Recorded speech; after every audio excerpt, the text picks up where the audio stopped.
Good evening, and please may I welcome everyone to this virtual meeting of the Health and Environment Policy Committee. The time is 6 p.m. on Wednesday, the 30th of September. This is the Winchester City Council meeting held under new regulations which came into effect on the 4th of April 2020 in response to the COVID-19 situation. My name is Councillor Angela Clear, Chairperson of the committee. There are a few housekeeping matters to run through. First of all, please may I ask everyone present in this virtual meeting that your microphones remain muted and your camera is turned off whilst you are not addressing the meeting, as this will reduce background noise and avoid any unintentional disturbances.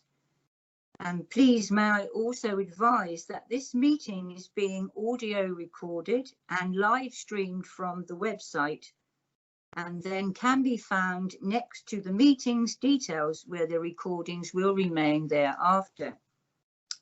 The MS Teams meeting will also now be recorded with the video uploaded to the Council's YouTube channel after the meeting. And members and officers, where appropriate for each item, please use the chat function of the meeting to indicate that you wish to speak or to raise a point of order or explanation, and I will invite you to then speak at the appropriate time. Each member will be invited to speak in turn. Therefore, I would encourage all members to keep your contributions as clear and concise as possible, please. And when speaking and referring to the agenda papers, please make sure that you reference the page or paragraph number. Thank you very much. And please note the duration of this virtual meeting is normally 2 hours, and any business not conducted after this time will be deferred to an alternative date or the next meeting.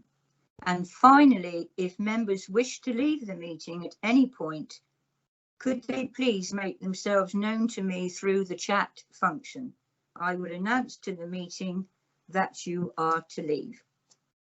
Now, please may I ask the Democratic Services Officer to undertake a roll call of members of the committee to confirm who is present this evening. So, Matthew, may I ask you, please? Thank you, Chair. Members, if you wouldn't mind just unmuting your microphones, I'll do a very quick roll call. Councillor Clear. Present. Councillor Laming. Present. Councillor Ackwell. Present. Councillor Beryl. Present. Councillor Hutchison. Present. Councillor McLean. Present. Councillor Pearson. Present. Councillor Reid. Both present. Councillor Scott is being replaced by Councillor Gemmell for this evening. Councillor Gemmell. Yes, I'm here. Councillor Williams.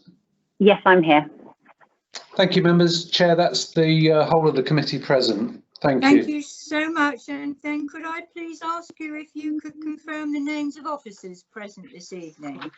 Thank you, Chair. Just running through the agenda with the officers. So for item 7A, we've got Steve Lincoln, Service Lead Community, and Naomi Wise, the Sustainability Officer.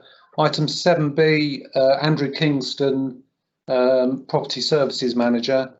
Item 8, Susan Croker, the Natural Environment and Recreation Manager. In addition to those presenting officers, Chair, we've got Richard Botham, Strategic Director of Services, Chaz Bradfield and Dave Shaw and myself from Democratic Services. Finally, Chair, just before I turn off my microphone, we're also joined by David Chafe from TACT this evening, who I believe wishes to address the committee following the presentation on item 7B.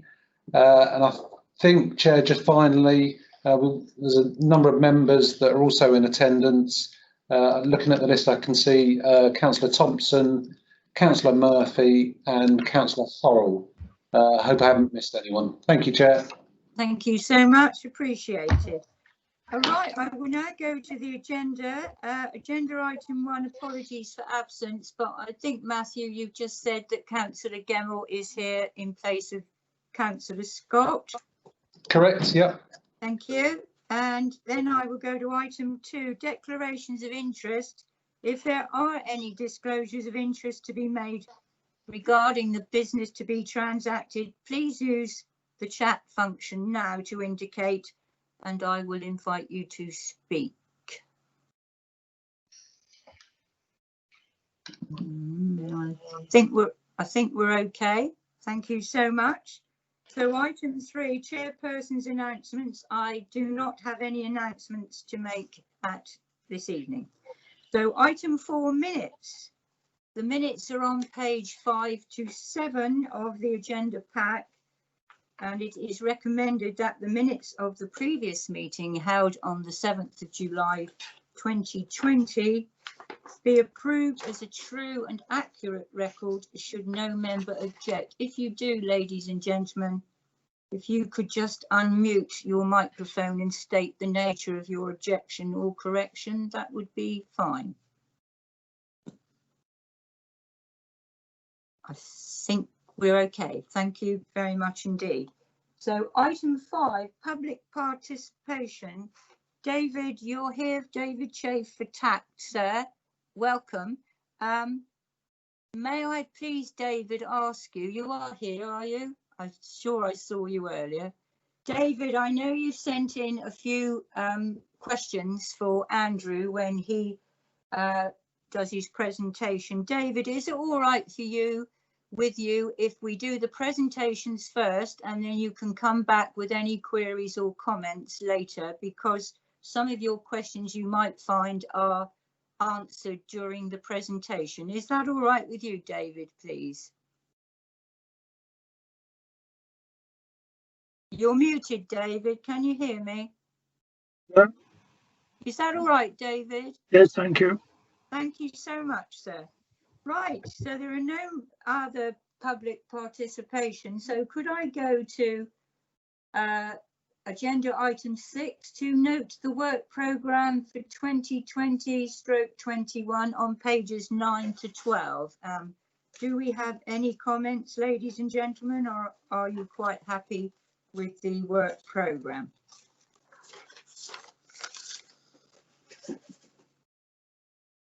I can't see any. Are we happy, ladies and gentlemen? I think so. Lovely. Yeah, agreed. Thank you so much. Appreciate happy. it. Thank you.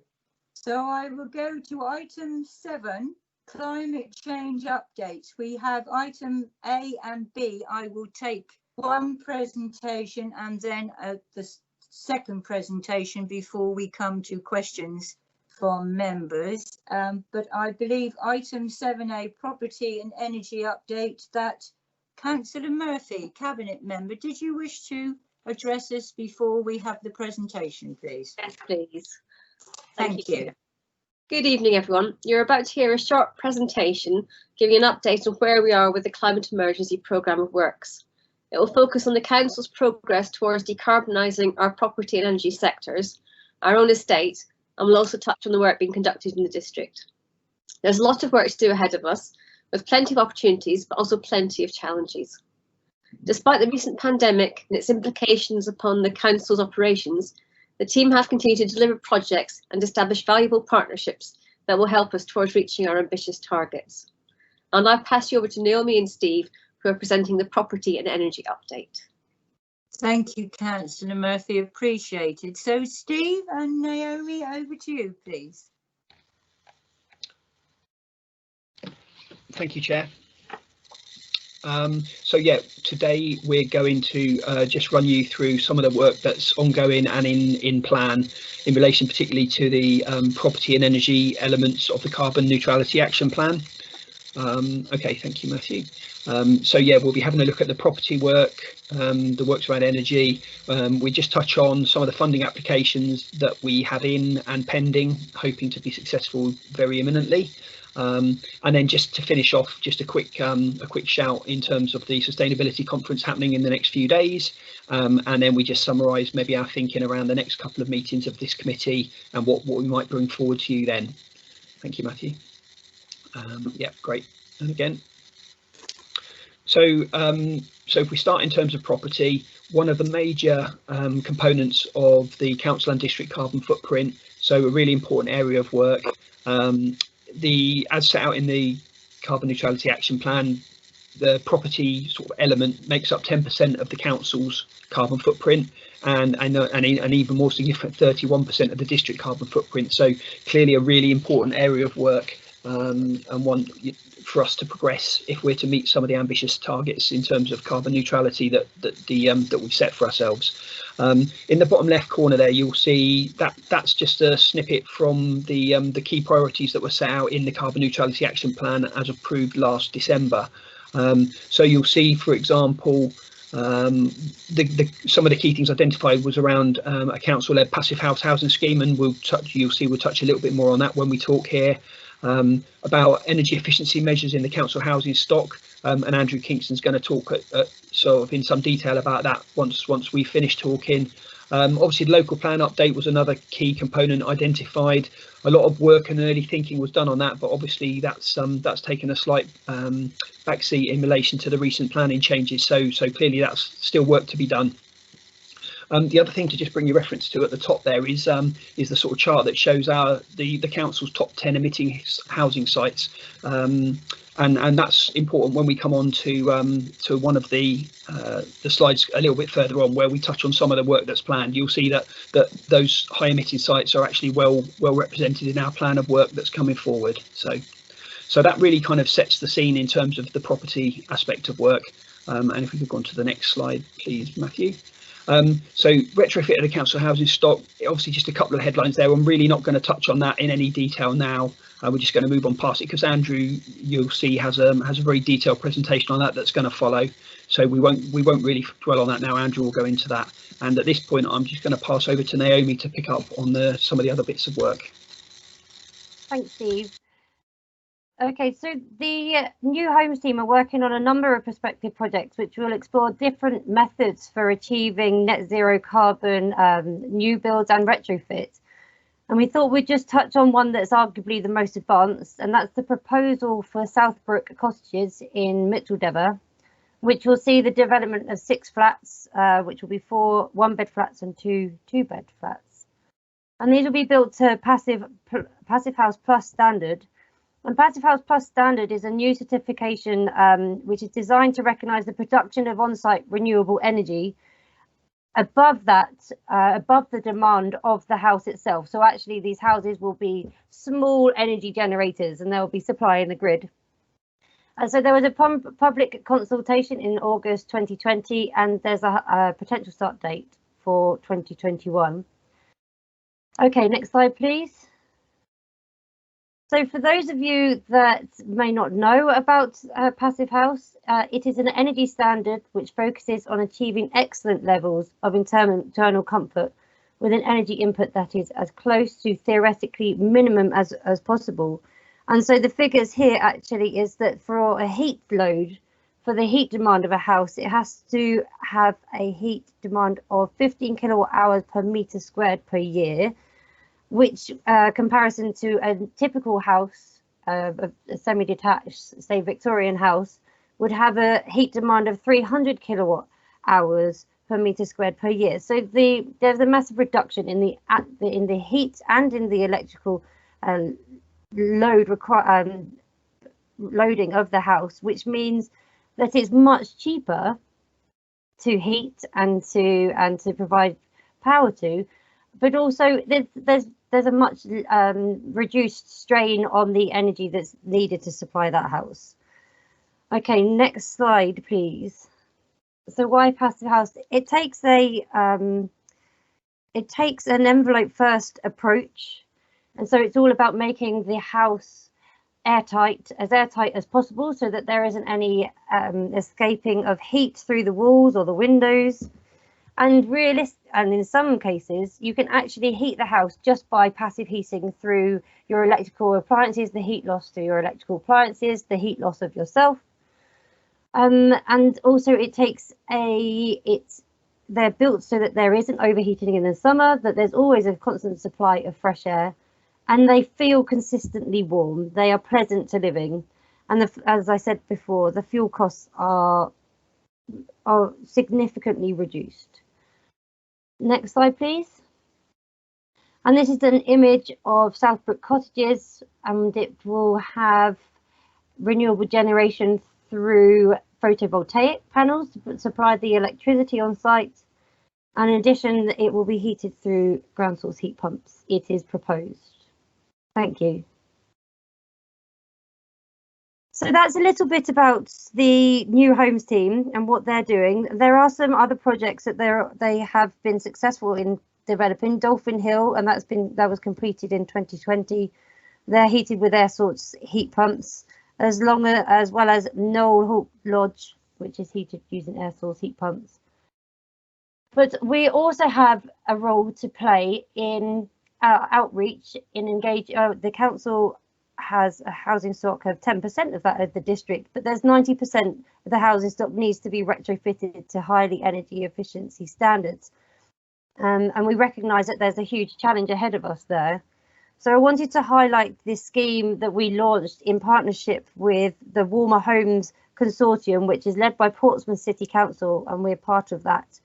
Agility Eco is the company that has been partnered, and this is for anyone that is receiving a benefit can apply for LEAP, which is the opportunity for them to receive a home energy survey, a visit where the energy surveyor will identify what interventions are needed, and there are a number of funding opportunities behind this. So the first protocol is and we would welcome people to recommend people to this scheme if you think they qualify. They get a home energy survey, and then they are passed on to other funding mechanisms which come from the Eco3 funding, which is funding from the big suppliers. And this could be first-time central heating, it could be small interventions like LED light bulbs, but it could also be insulation, external wall insulation, any number of things. But this is completely free to the person that we're recommending. We launched it last year, and we really want to give it a big push this year to get some more people signed up. We only had 5 home visits, but that was prior to lockdown. We had more lined up, and obviously they couldn't do these energy surveys. So a bit of a push there. And we've also applied for the LAD funding that you may have seen became available in August, with a very short turnaround to apply by September for a pot of funding to do not only social housing retrofit, but private tenant and also owner occupier retrofit. This first round of funding has to be used, if we're successful, have to be used within 6 months. So we didn't go in for a huge amount, but we went in as part of a consortium with Portsmouth. And we're due to announce in October, well, it is October tomorrow, so I have a day to do it. We're due to announce a new partner where we'll be doing some further outreach work and some engagement work, exploring how we communicate to the different socioeconomic groups in the Winchester district on what they and also advise them on what interventions they need to do in order to improve their energy efficiency of their homes. Okay, thank you. Over to you, Steve. Yeah, thanks, Naomi. And if we could move on one, Matthew. So just looking at the energy element of the carbon neutrality action plan, so another really significant area, particularly in terms of the council's carbon footprint. 42% of our carbon footprint relates to energy consumption and use, and equally 27% of the district. So, you know, another really important area of work. And again, looking at the box which highlights some of the priority areas that were identified in the neutrality action plan last December. Sourcing 100% of all electricity purchased by the council from renewable sources, that has been achieved. So nice big tick in the box there. And then also looking at large-scale renewable generation and solar generation, which again we touch on in the next few slides.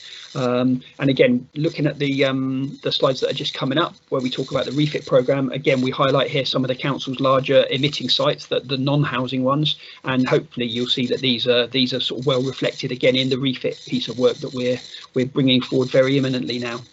Thank you, Matthew.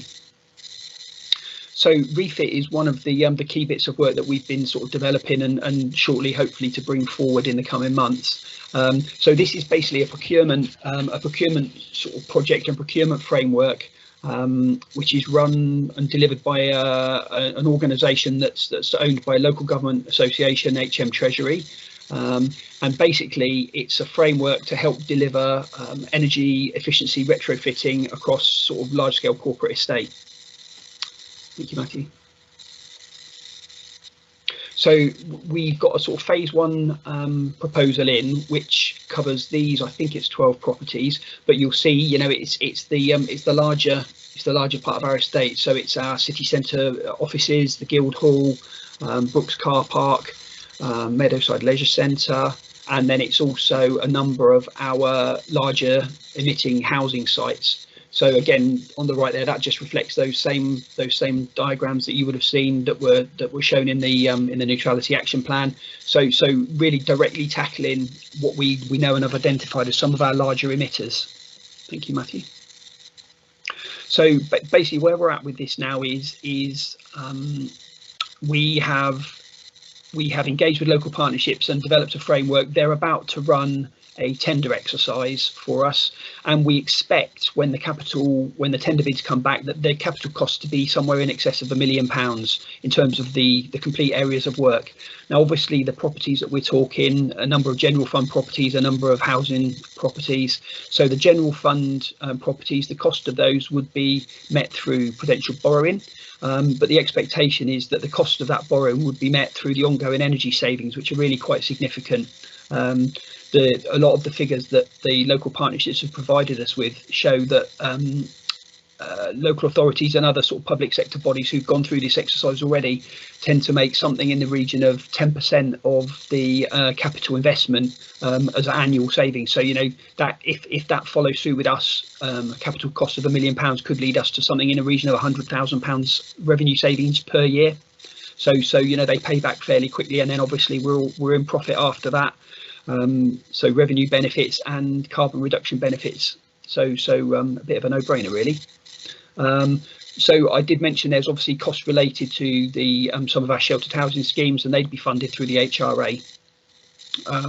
The total estimated carbon savings, as you can see there, is something of around 600 tonnes a year. So that's 14% of the council's total carbon emissions, carbon footprint. So a real significant bit of work in terms of us achieving our carbon reduction aspirations.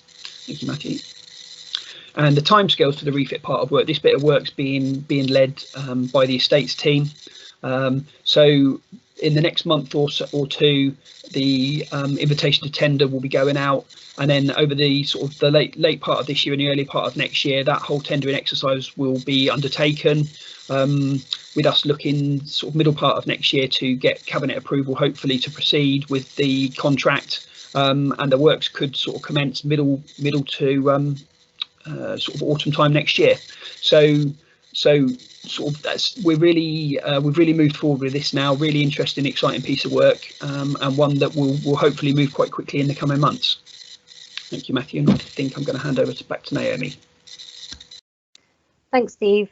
And whilst we recognise that decarbonising our own building stock and generating energy with our own buildings is one aspect of it, we also made a commitment in our action plan to aid businesses, local businesses, to do that. And we've been working for the last year on building this third-party solar model, which in essence, the council funds the installation of solar panels on business roofs and sells the business below the power. So there's two different models that we are using here, we're developing, I should say. The first would be to install solar panels on council-owned properties, but are tenanted. And we have a number of tenanted buildings across the district. And the second would be to rent the roof space of an independent business install the solar panels and sell the power to the business below. So similar approaches. We currently have 2 businesses and 2 council properties being considered as an initial trial.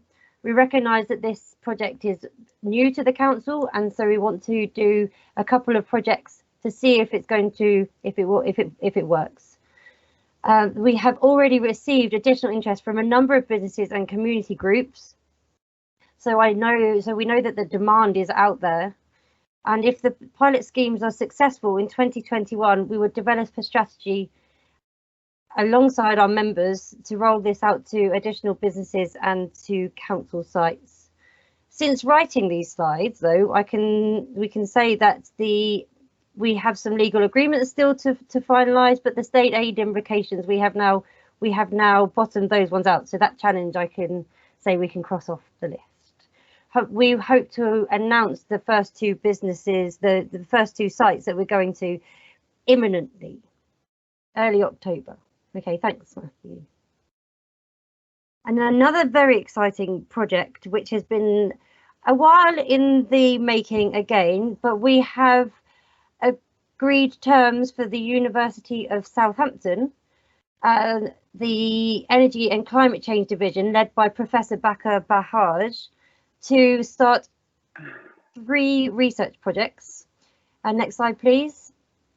Which we will be conducting over the next 6 months initially. One of the aims for developing this partnership is it is really important when we are working in a world that is full of innovation and technology to have an academic partner to advise us. And I truly believe that we've found one of the best in the UK, if not the world, academic partners. And so the three projects that we will start with, we'll be looking at how we can develop a low carbon energy hub for the district, but with a primary focus of saying, well, where can we generate our own energy to supply our own council stock, our own buildings? We have limited roof space, which will provide a limited amount of power. So we need to look at other options. How can we create perhaps our own mini grid so that we could supply one building from another site? We would look at using PV with storage initially, and options for obviously charging points around the hub, and what fleet the council has, which needs to be electrified and charged through our renewable sources. So, and the feasibility, yes, as I said, about having a private wire connection. The next topic that we will be researching with the University of Southampton is how we do the retrofit of our housing stock, the deep retrofit, what is needed, but in particular, what is needed to the buildings that are listed and that are in conservation zones. We have a number of buildings with significant heritage attached to them. They all need to be brought to, if we're going to achieve our goals, to be brought to highly energy efficiency standards. So how exactly do we go about doing that? And what would the cost be? And what are the energy savings? The third project will be looking at, we've already done within the council, looking at where we can deploy electric vehicle charging points on our own council car parks. But what's needed for the district? Where do we need to install these charging points if we're going to help facilitate the wider adoption of electric vehicles? So these projects will start tomorrow and they will run through till March. But also I think that these projects and establishing this partnership will put us in a much stronger position for when public funds become available. Often it is advised or necessary to have an academic partner. So we believe that this will really put us in a stronger position. And sorry to mention, we've actually applied for some funding with the University of Southampton already to develop a toolkit which will measure our progress towards our carbon neutral targets on a 6-monthly basis, which is much better than we're doing at the moment, if not less. Okay, next slide, please. So we wanted to draw attention to the line of work that we think is important for us to embark upon next year, and something that we haven't had an opportunity to get our teeth into this year, and that's establishing or helping community renewable energy schemes. We would like to work. There are a number of community groups out there that are interested in this agenda, and so we would like to help facilitate them in ways of developing up their own energy projects, which will be beneficial to their own communities, and help them through the process of applying to the Rural Community Energy Fund, which has grants of up to £40,000 for an initial feasibility study, and follow-on grants of up to £100,000 for more complex projects. And Hampshire County Council have also announced that they want to be doing more in the community renewable energy sector. So we will look to work with Hampshire on this and move forward jointly so that we're not doubling up on our workloads. Okay, thank you. Lastly, we would like to just raise your awareness to the number of grants that we've been applying for since the pandemic. Well, the pandemic's ongoing, but since August time, there has been a move from central government that's saying it's going to be a green recovery, and we're seeing that by the number of calls that are opening for funding opportunities. Earlier in the year, we applied for ERDF funding, which unfortunately has been delayed because of the pandemic. But initially, we've asked for £28,500 match funding for business engagement and energy audits, and that's just a facilitation fund. That would be money to the council, and I if I'm allowed to say this on record, I think we're 95% sure we'll get that funding. But once we go out to do the energy audits, we will again identify for that business what energy efficiency measures they can adopt, and that business can then apply for additional funding of up to £25,000 to adopt low carbon measures. The low case for ERDF funding, we bid for £115,000 match funding for intelligent hot water systems at Chilcombe Pavilion with solar panels and a ground source heat pump at Meadowside. That funding's been delayed, the announcement again, until December, unfortunately. But the money is still available. We applied for £115,000 for energy efficiency measures as part of the local authority delivery scheme, which is to install energy efficiency measures in social and private sector housing. So that's owner occupiers and private tenanted, along with our own stock. And then most recently, we've applied for LEP funding for an air source heat pump for a local business and to install some solar panels, and for structural improvements on one of our council buildings so that it will take solar panels. And we will hear about these imminently. Thank you. Steve?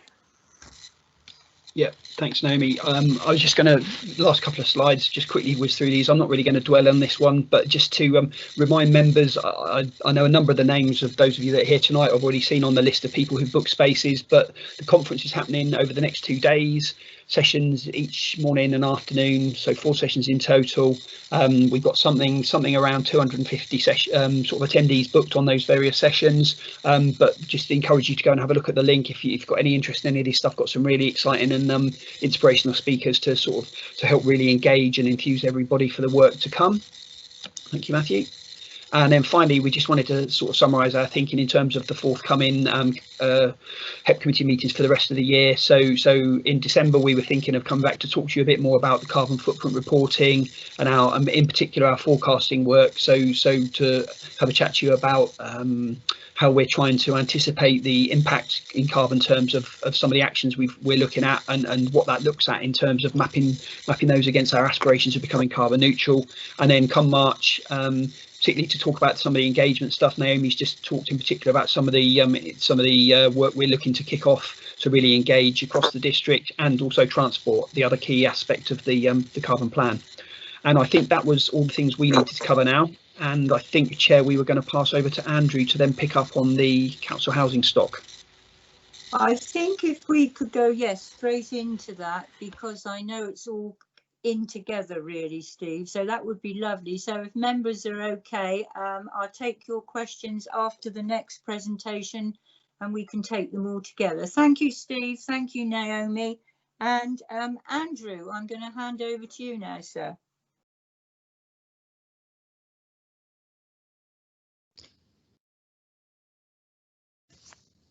There he is. Andrew, good evening. Thank you. Thank you, Chair. Good evening to everyone who's listening. Hopefully everyone can hear me and see me, who needs to hear and see me. Thank you. Yeah.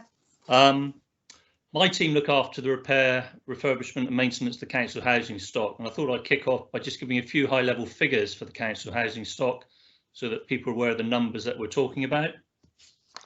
The current stock is just under 5,500 properties, nearly 400 of which are sold on a leasehold basis under the right to buy. So they would be flats based masonettes and bedsits. Rough split of the type of property, 60% of our stock comprise of houses and bungalows, and the other 40% are flats, bedsits and masonettes and blocks of flats. So you've got a fairly clear split there. We're very lucky in Winchester in terms of what's traditionally built and what isn't. We don't have many non-traditional build. We only have about 1.5%. The other 98.5% were all traditionally built. So they're brick, block, tiled roofs, maybe some vertical tile hanging, but they're traditionally built. So we're very lucky in that respect. The non-traditional stock we have a number of units of Swedish units, Aries, Reamers, but the numbers are almost so small not to be of major significance in terms of what we're going to be talking about tonight. In terms of heating type for the existing stock, 90% of our stock have got gas boilers. So as you can see, we're very heavily reliant on gas. We have 6% quantum heaters and only 2% of traditional storage heaters. So over the last 5 years, from 2015, policy has been that the choice for tenants will only be quantum heaters or gas. So there's been a slow shift away from traditional storage heaters onto gas and the new quantum heaters. So that's just some high-level figures on the council stock. The purpose of this presentation is really to provide members and TACT with a better understanding of the challenges which have already been outlined by Naomi and Steve in trying to achieve the corporate targets on carbon reduction, to suggest a few options on how we might do that. But I would also say to recommend a cautious approach moving forward and what we do next. You know, what we have to do to the stock, the size of the problem is immense.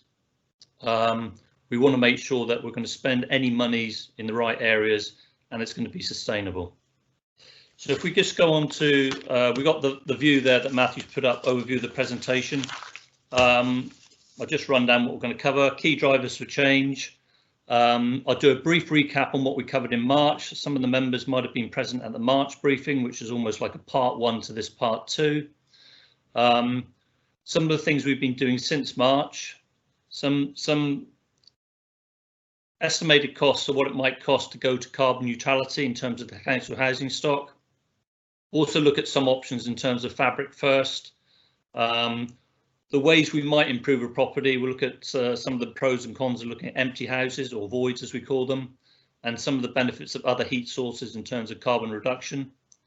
Some of the practical and financial considerations for tenants, some recommendations, and then tenant consultation and questions at the end. Next slide, please. So what are the key drivers for change? Well, there's a support the WCC climate emergency corporate energy targets, carbon neutral council by 2024, which Naomi and Steve already touched on and covered. The broader district, WCC district, to be carbon neutral by 2030, which include the council housing stock, and all WCC council homes to be band C or above by 2030, which is one of the strategic targets. In terms of the more national scene, we've got the National Clean Growth Strategy, which is the idea is to phase out high carbon fossil fuel, particularly off gas heating systems during the 2020s, and to prepare the council's housing stock to benefit from the decarbonisation of the electricity grid. to improve all fuel pool homes to EPC Band C rating by 2030, and as many homes as possible to be Band C by 2035 were practical, cost effective and affordable. And of course, there's the UK overarching commitment to be net zero by 2050. Next slide, please. This is one of the slides from the March briefing, and just to recap on what we covered at the March briefing, which we're not going to cover in too much detail here, but at the March briefing we went into quite a lot of detail about EPCs and what they are and what they tell us. We reviewed a lot of the maintenance policies, the maintenance policies that actually affect how much heat and power our stock use. So we cover things, as I mentioned a minute ago, in terms of heating policy. Since 2015, the only choice for tenants has been quantum heaters or gas. You know, and no doubt that will change, particularly on the gas front, or will be changing on the gas front. But it also covers things like we put extract fan in kitchens and bathrooms, which are primarily there to reduce condensation, but it also uses a lot less energy if you remove all the moist heavy air and you're just heating dry air. So those sort of things have an impact on how much energy and heat and power is used in the council house. We also did a summary of the heating changes from 2015 to 2020, which, as I said earlier, has been the general shift from the old storage heaters onto gas or quantum heaters. And at the end of the presentation in March, we handed out a big A3 graph, which was very detailed and gave some modelling against a 3-bed gas property and how measures to that property would affect either the affordable warmth or the running cost for the tenants and the carbon reduction. So it's quite an involved and detailed graph. One of the tables at the March briefing is the one you see in front of you. This is just to summarise the energy efficiency and the environmental impact in terms of proportion of the stock and where we are. You can see we've still got 40% of the stock are still band D or below in terms of energy efficiency. The national average is D, but our average is C, which is good. But we've still got 40%, or that's about 2,000 properties, which are D or below. And in terms of environmental impact, which is the carbon impact, then again we've got about 50% which are D or below. So again, they're quite big numbers when you're talking about a stock of 5,000. Next slide, please. This table here was actually, I've converted this into a table, but it was a graph in the March briefing. And what we've tried to do here, as simplistically as we can, because it's quite a complex measures to understand here, we've done modelling not only for 3-bed gas houses, but some other units as well. But this is for a 3-bed gas heated property. And what we've tried to do here is show that if we spend £1 million on these different measures, like the first one is fabric. So if we upgraded all the existing windows and doors to the latest double glazed windows and doors, then if we spent £1 million, we reduce the carbon saved would be 22 tonnes per year. And all these different measures, you can see as you go down the table, how they either affect or improve the carbon saved and the effect on the running costs for tenants or the estimated savings. I would stress that this is one model, and this is all in relation to a 3-bed gas heated property.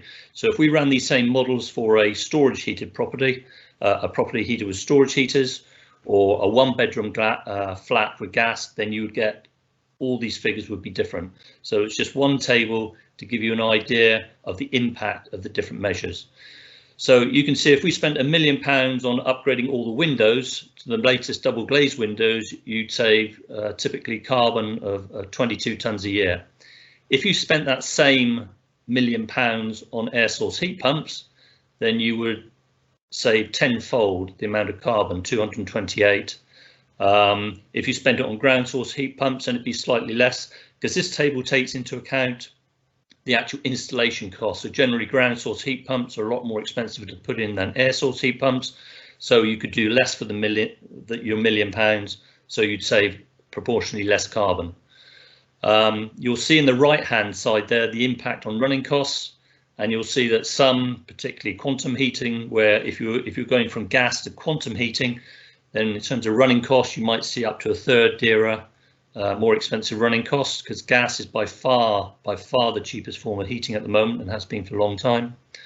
And you get all these, you know, different measures and the different impacts, whether it's the impact on the carbon or impact on the running costs for tenants.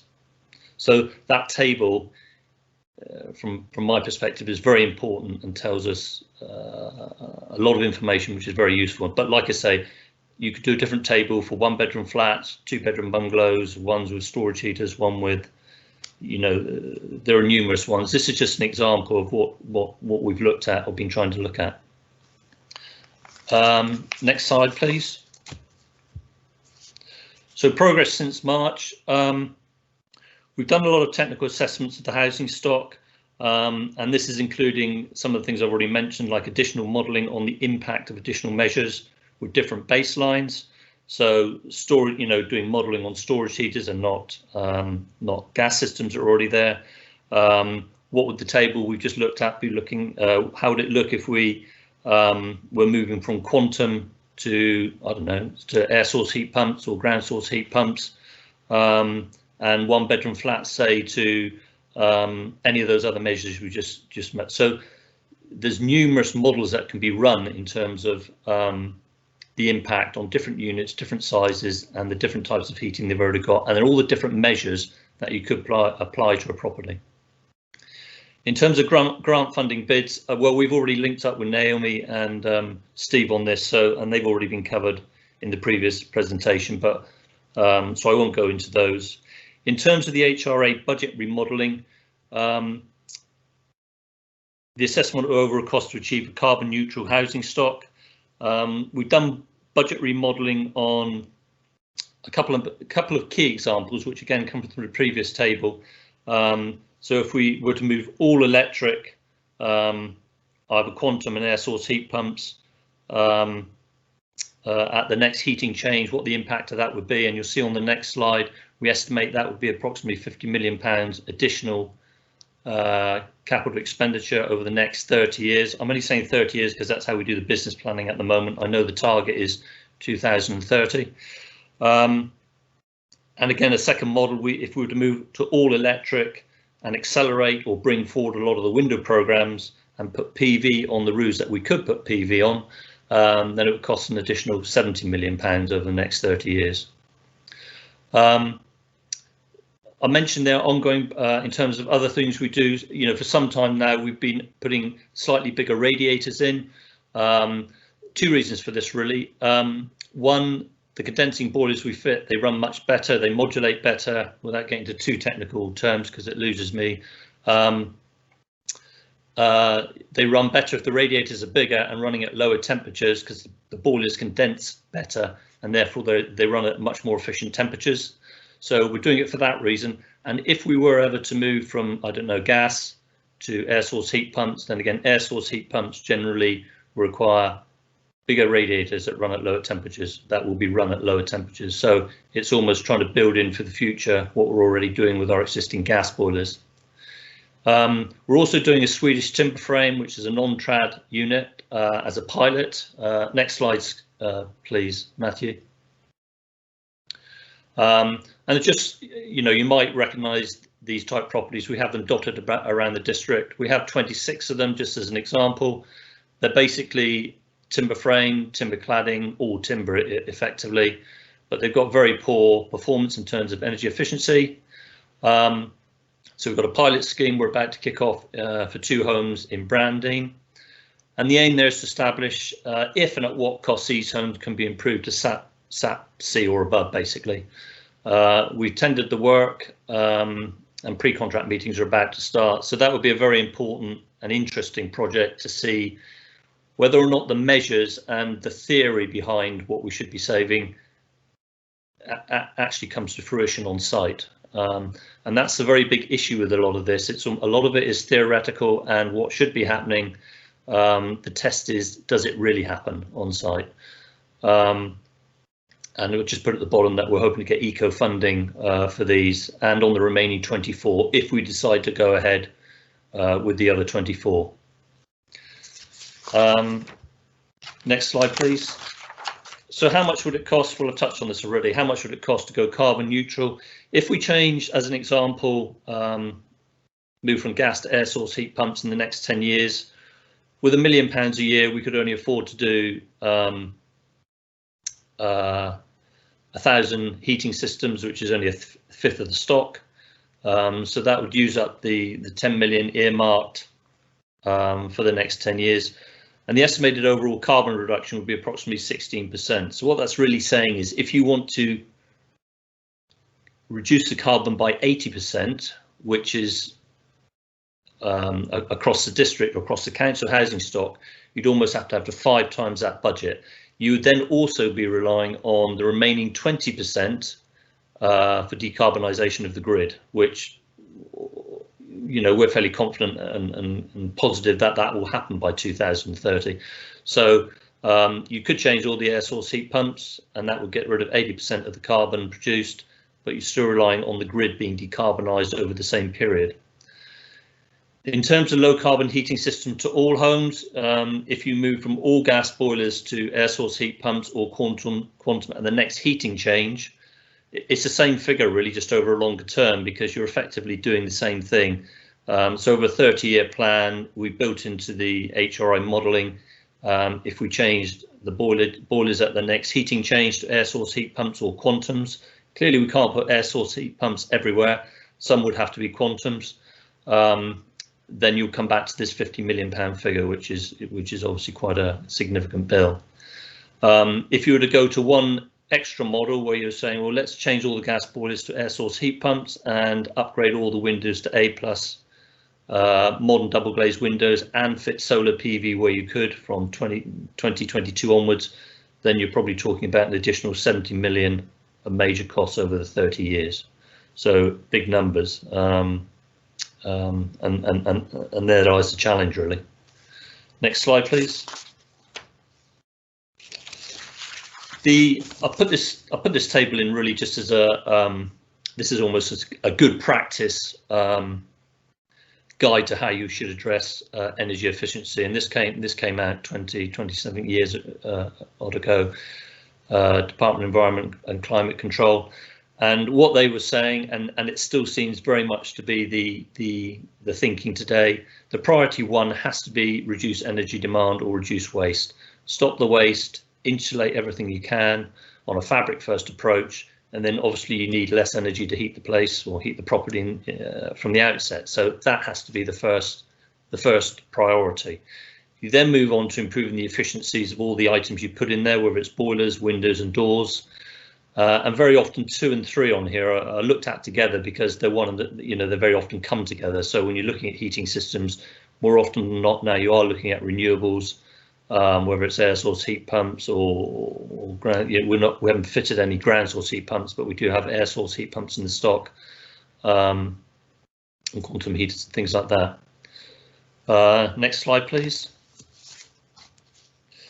This table here, again, not going to dwell on it. It's really to emphasize some of the benefits or the main benefits of or how we're going to insulate or how we would insulate stock, and what those estimated costs would be. So if we were going to move to external wall insulation, we don't have any of our stock with external wall insulation at the moment. We looked at that with Winnell Flats about 5 years ago. For a number of other reasons, we didn't pursue that. Having spent a lot of time on it because it was an eco funding bid, British Gas pulled out at the last moment. So that, and amongst a number of other issues, we didn't go for external wall insulation to Winnell Flats. But those sort of projects for a tenant are relatively, they're not invasive. There is disruption, etc., but it is all on the outside of the building predominantly. Internal wall insulation, as another example, obviously costs less. And again, apart from the odd properties which are dry lined, which is plasterboard on the inside of the walls, on some of our older stock, Winnell Flats have dry lining on the inside of the external walls. Anything to do with the inside, if you're going to insulate the walls or the floors, as it shows on here, you're talking about major disruption for a tenant. In fact, we would suggest they should be decanted. And then you get into all these issues of how much you want to spend on decant costs when you could be spending them on the property. So if we just go to the next slide, I think the next slide touches on therefore the benefits of doing these sort of works, particularly internal wall insulation, internal floor insulation to properties when they're voids or when they're empty. We have about 350 voids a year. That's about 8% of the stock. And some of these measures quite rightly should be considered to be done as they're void, simply because there's no tenant in the place, obviously, so there's no impact or disruption to the tenant. The works can be completed much quicker, they'll be less expensive. There's no perceived loss of amenity, because when you put in internal wall insulation up, then obviously the rooms get slightly smaller. So if you're a tenant used to a certain size room and all of a sudden you can't get your dresser in or your wardrobe in, then it's much more of an issue in terms of consultation and getting people to accept those sort of changes. So, but if you do it when it's empty, then no one knows any differently. The new tenant moves into the house the size it is internally. Again, if you do it when it's empty, or the measures you can do when it's empty, then 100% of the funds are spent on the fabric, which is what you want. You don't really want to be wasting money on slides have gone somewhere. Sorry, on decant costs, because if you have to start decanting property tenants, then the costs really do go up significantly. Obviously the cons, where you're going to lose some rental income. We estimate that you'd have a property empty probably for another 2 weeks if you're going to spend 5, 10, 15 grand on internal works. Your KPI or relet times is obviously going to suffer the same effect.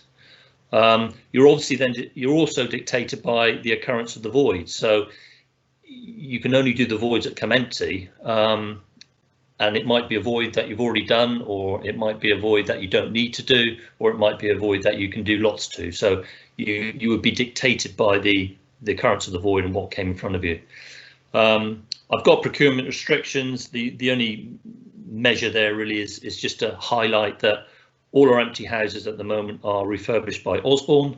To suddenly give them I don't know, another £1 million a year on doing internal wall insulation or internal measures, then we almost certainly couldn't do that without going through some other or some additional procurement exercise. So there would be procurement issues there as well. Even though we'd only want one contractor working in an empty house, it would cause us problems in terms of the procurement.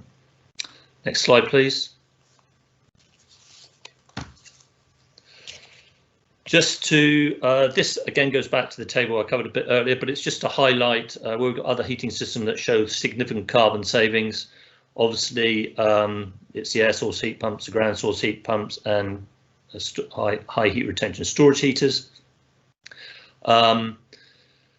We got here typically show carbon, or the quantum typically show carbon savings of approximately 50% over gas. So this goes back to the table we looked at.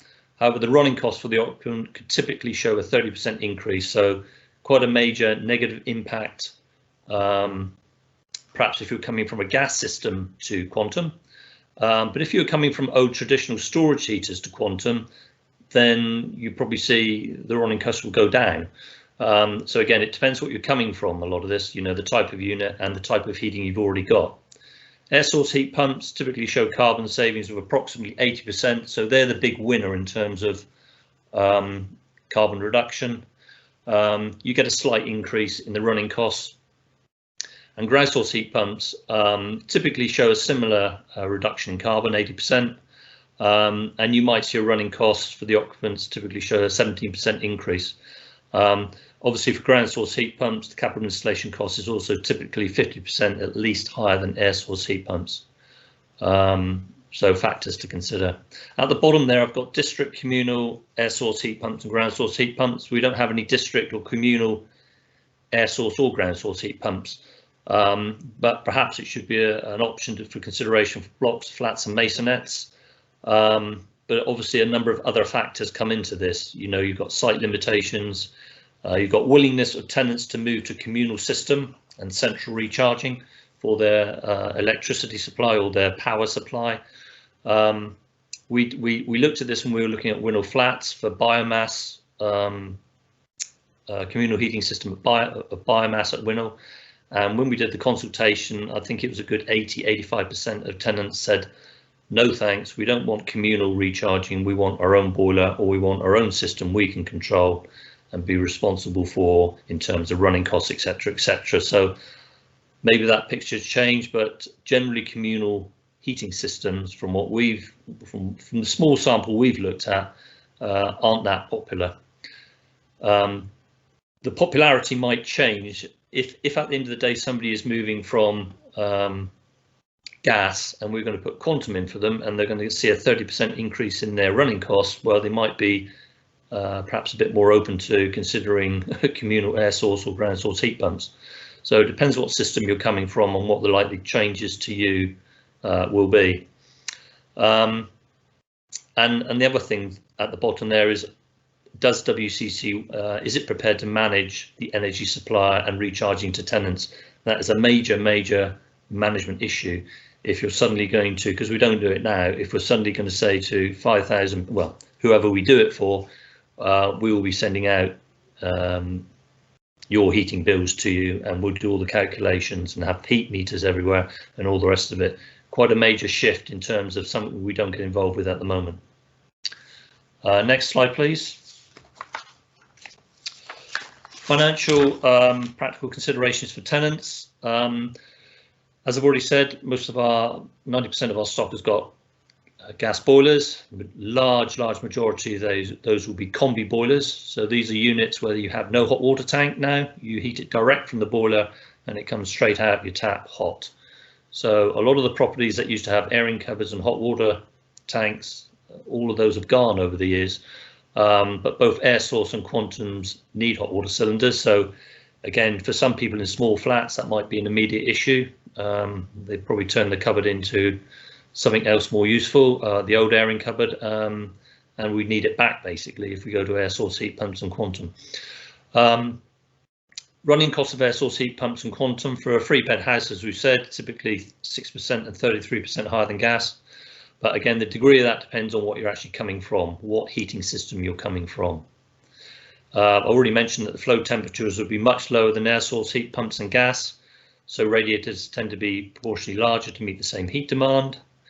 And managing expectations, the property can appear, you know, people expect to touch a hot radiator and it's almost psychosomatic. You feel hot because it is hot, whereas things would all be slightly cooler.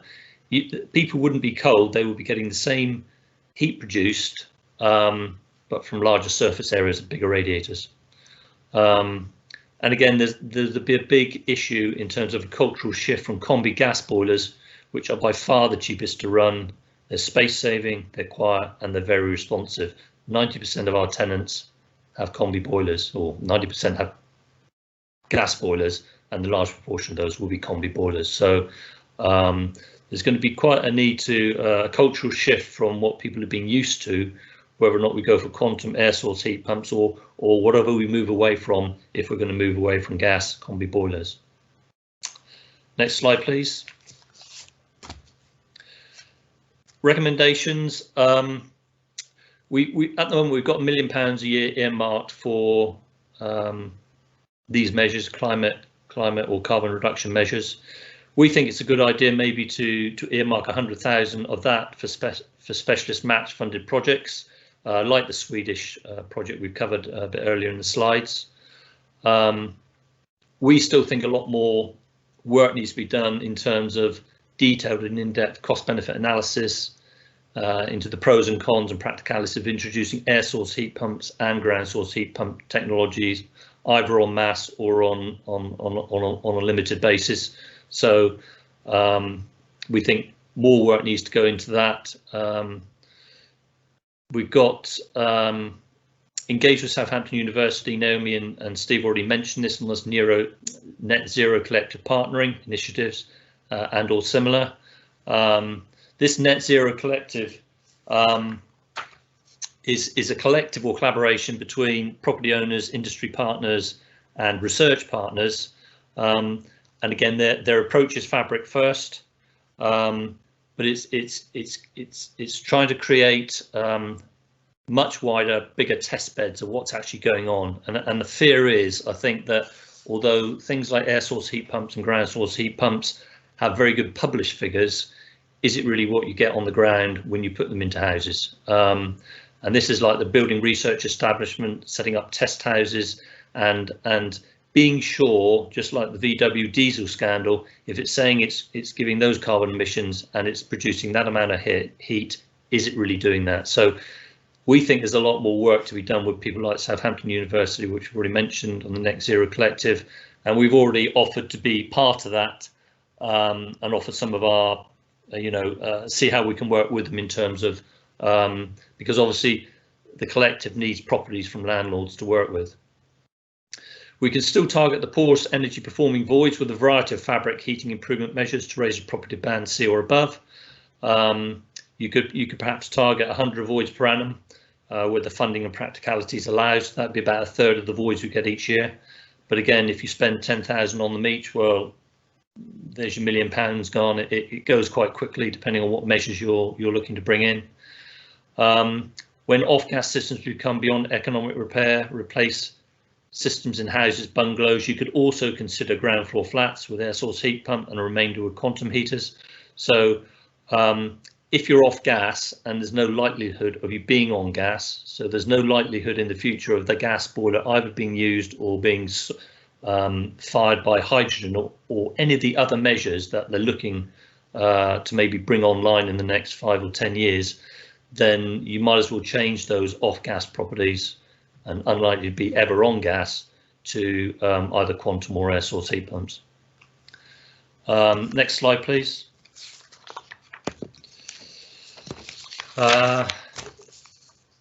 As air source heat pumps and ground source technologies improve, as I mentioned, hydrogen, as they develop and advance, perhaps there should be a shift from the current heating offer, which is gas or quantum only, to air source heat pumps or get ground source heat pumps or quantum only. Like I say, I think that depends on more being satisfied that these technologies are going to give us what we think they're going to give us. And that's what that Net Zero Collective is really trying to get to the bottom of. We'd obviously encourage tenants to use green energy suppliers as a general thing, so that everyone's helping to reduce carbon emissions. Don't currently do that. A couple of these last ones, it's not something I necessarily support, but these are the sort of priorities when you've got new priorities, and you have to consider how important your other priorities are. So I've got there, consider deprioritising and extending, as an example, existing replacement programs on other capital elements to free up additional funding. So as an example, we have a major roofing program going on at the moment. We haven't really done a lot of roofs in the last 30 years I've been here, but we have been doing them in the last 3 or 4 years, and we spend about £2 million a year on roofing. But this is similar to when we looked at the priorities for maintenance 5 years ago, and we said, as an example, we suddenly said, well, we're going to stop all the planned refurbishment of bathrooms and put all the money into kitchens. And that's what we've done, and that's what we've done for the last 5 years, because the priority had changed. People's urgency or priority was kitchens, not bathrooms. So that was a fundamental shift in our approach or our priorities in terms of maintenance. So you can deprioritise existing programs that are running. From a surveying point of view, from my point of view, the envelope is the most important thing that you have on a house. You keep people wind and weather tight, good roof, good windows, good walls. But it depends what people's priorities are. The last alternative option there, which you've got not recommended, but again, it's another way of thinking of it. You could, if you put the running costs aside, and I know that's a big issue, maybe shift everything over to quantum. As an example, they're cheaper to install than air source heat pumps. They can be fitted anywhere. So where all air source heat pumps, it's difficult to fit them on the 5th story of a block of flats unless you've got a communal system. You can put quantum anywhere. They're obviously safer than things like gas because there's no testing needed, there's no carbon monoxide risks, and there's no wet system to leak or anything like that. So you have very little ongoing responsible cyclic maintenance costs. And then you could just say, well, we'll do that and we'll rely and wait for the corresponding decarbonisation of the grid by 2030. So it's another way of looking at it. You get everything onto electric and the cheapest form of electric. But it obviously has other ramifications as well. Next slide, please. In terms of tenant consultation, well, the presentation I'm doing tonight is about 80% the same as the one I did to TACT a week or so back on the 15th, or a couple of weeks ago now. And it's also been through the repair service. No, it hasn't been through we didn't do it in the end because we were going to do it tonight. So sorry, we were going to go through the repairs delivery group and run it through them as well, which is a separate tenant group I meet with, but we said no, we'd let it go through here. And we've considered whether or not there should be a possible digital survey to gauge the broader tenant view on, once we decide, you know, an approach, an agreed approach moving forward. But again, timescales could be quite tight on that, but it'd be nice to gauge the wider tenant view on what we end up proposing. And that's it from me. Andrew, thank you so much. I'm echoing. I don't know, Matthew, if you could have a look at that, I'd appreciate it. What I would like to do now, Andrew, I was saying thank you so much, and to Steve and to Naomi, appreciated. What I'd like to do now first is to ask David Chafe from TACT if he would like to come back on any comments for Andrew or anybody, because I do know, David, you had a few questions and queries. Is there anything you'd like to bring up, please? Especially for Andrew, I believe. I think I unmuted it. Yeah, Can you hear me? David. Yes, thank you, sir. I think I have gone through the presentation and I've been in contact with Monica Gill, and I think the one question we really are concerned on is the ability to present this to tenants at some time and how it's going to affect their lives. Now, there are situations where there could be a difference, let's say on a flat, what you can do on the ground floor may not be able to do on the next floor or the top floor. So I've put some queries or questions to Andrew, which I hope in time he will answer. But we had some things that, you know, like the plan, if we change from doing the roofs to the insulation, when some of the roofs were done, surely that increased the energy efficiency of the building anyway. The other thing was the cost to the tenant. Now, it's all very well saying, you know, it's X amount, but if we're spending $1 million on this and another $1 million on fire precaution work, what does that do to the HRA in the sense of rent increases? So amongst all this, I've got a TAC comment for the meeting.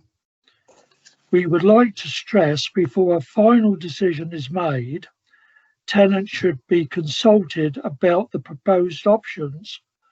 These tenants, in particular the elderly and those on benefits and low income, be given the opportunity to voice their opinions, especially as this will be partially funded from the HRA account. So that's the situation, but it's very mind-boggling to try and actually get to what is going to affect a person in a flat or a bungalow or a house. And so until something can be sort of presented, Whether a digital survey would help with this, I don't know. But with all these things, it's communication both ways. And unless the tenants understand fully the application, you're not going to get a correct answer. And that's going to be that's the difficulty with all these changes. You know, they take it personally on what they see it's going to affect them. Like, oh, I want my wardrobe to be on that wall, or I don't want the work done, or I don't want to be disturbed. So it's very difficult unless some form of communication with ideas is possible. Thank you, David. I appreciate that. Andrew, do you want to come back with anything for David, please?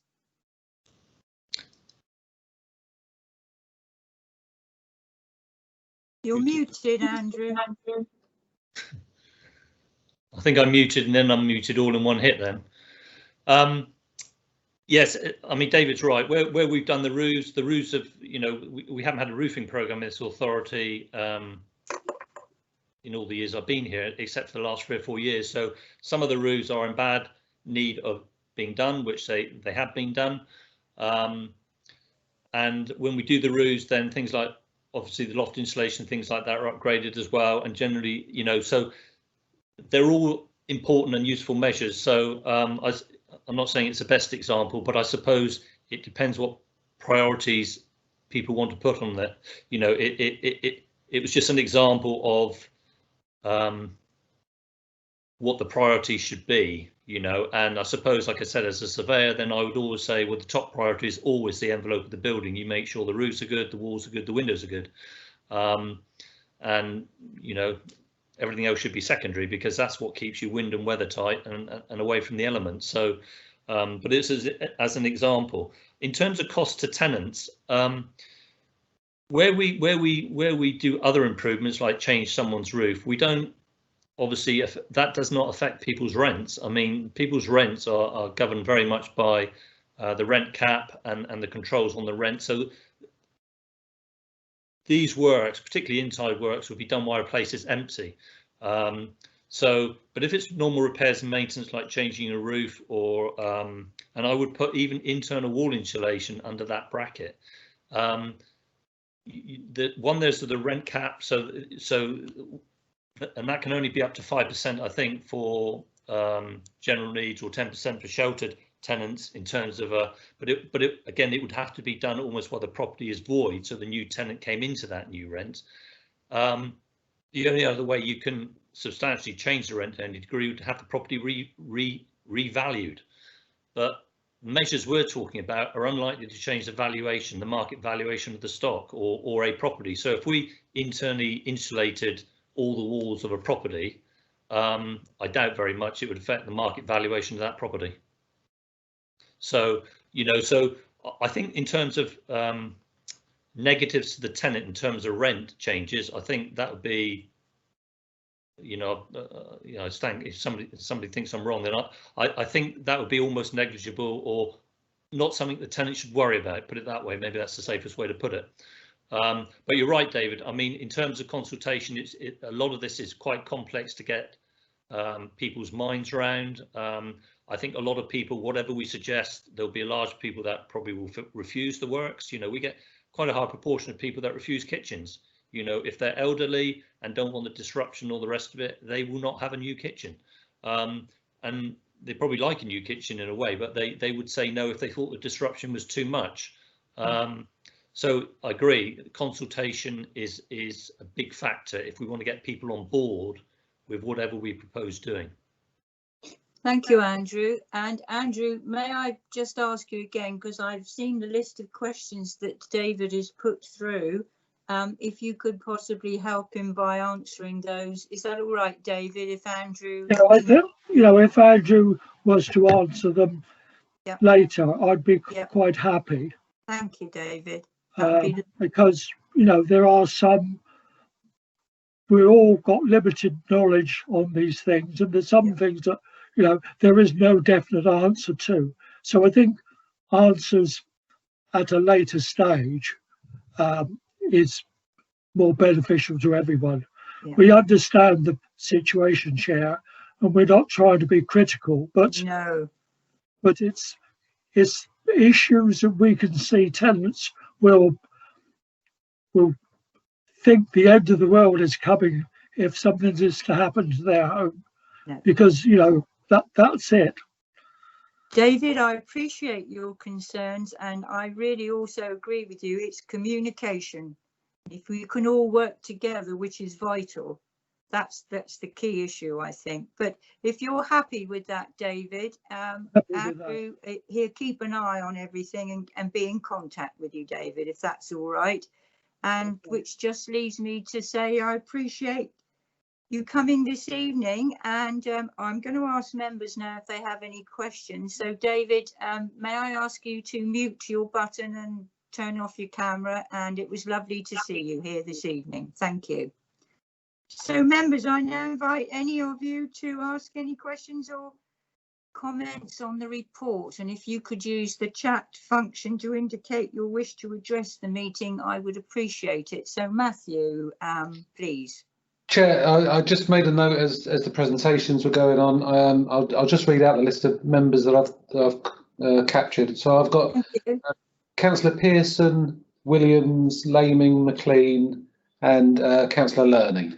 Thank you so much. So Councillor Pearson, may I ask you first, please? Thank you, Madam Chairman. Yes, I've got 2 blocks of 3 questions. I'll deal with them separately. The first 3. The first one, Andrew in part dealt with this, but he came up actually in the first presentation, and that is the energy costs for tenants.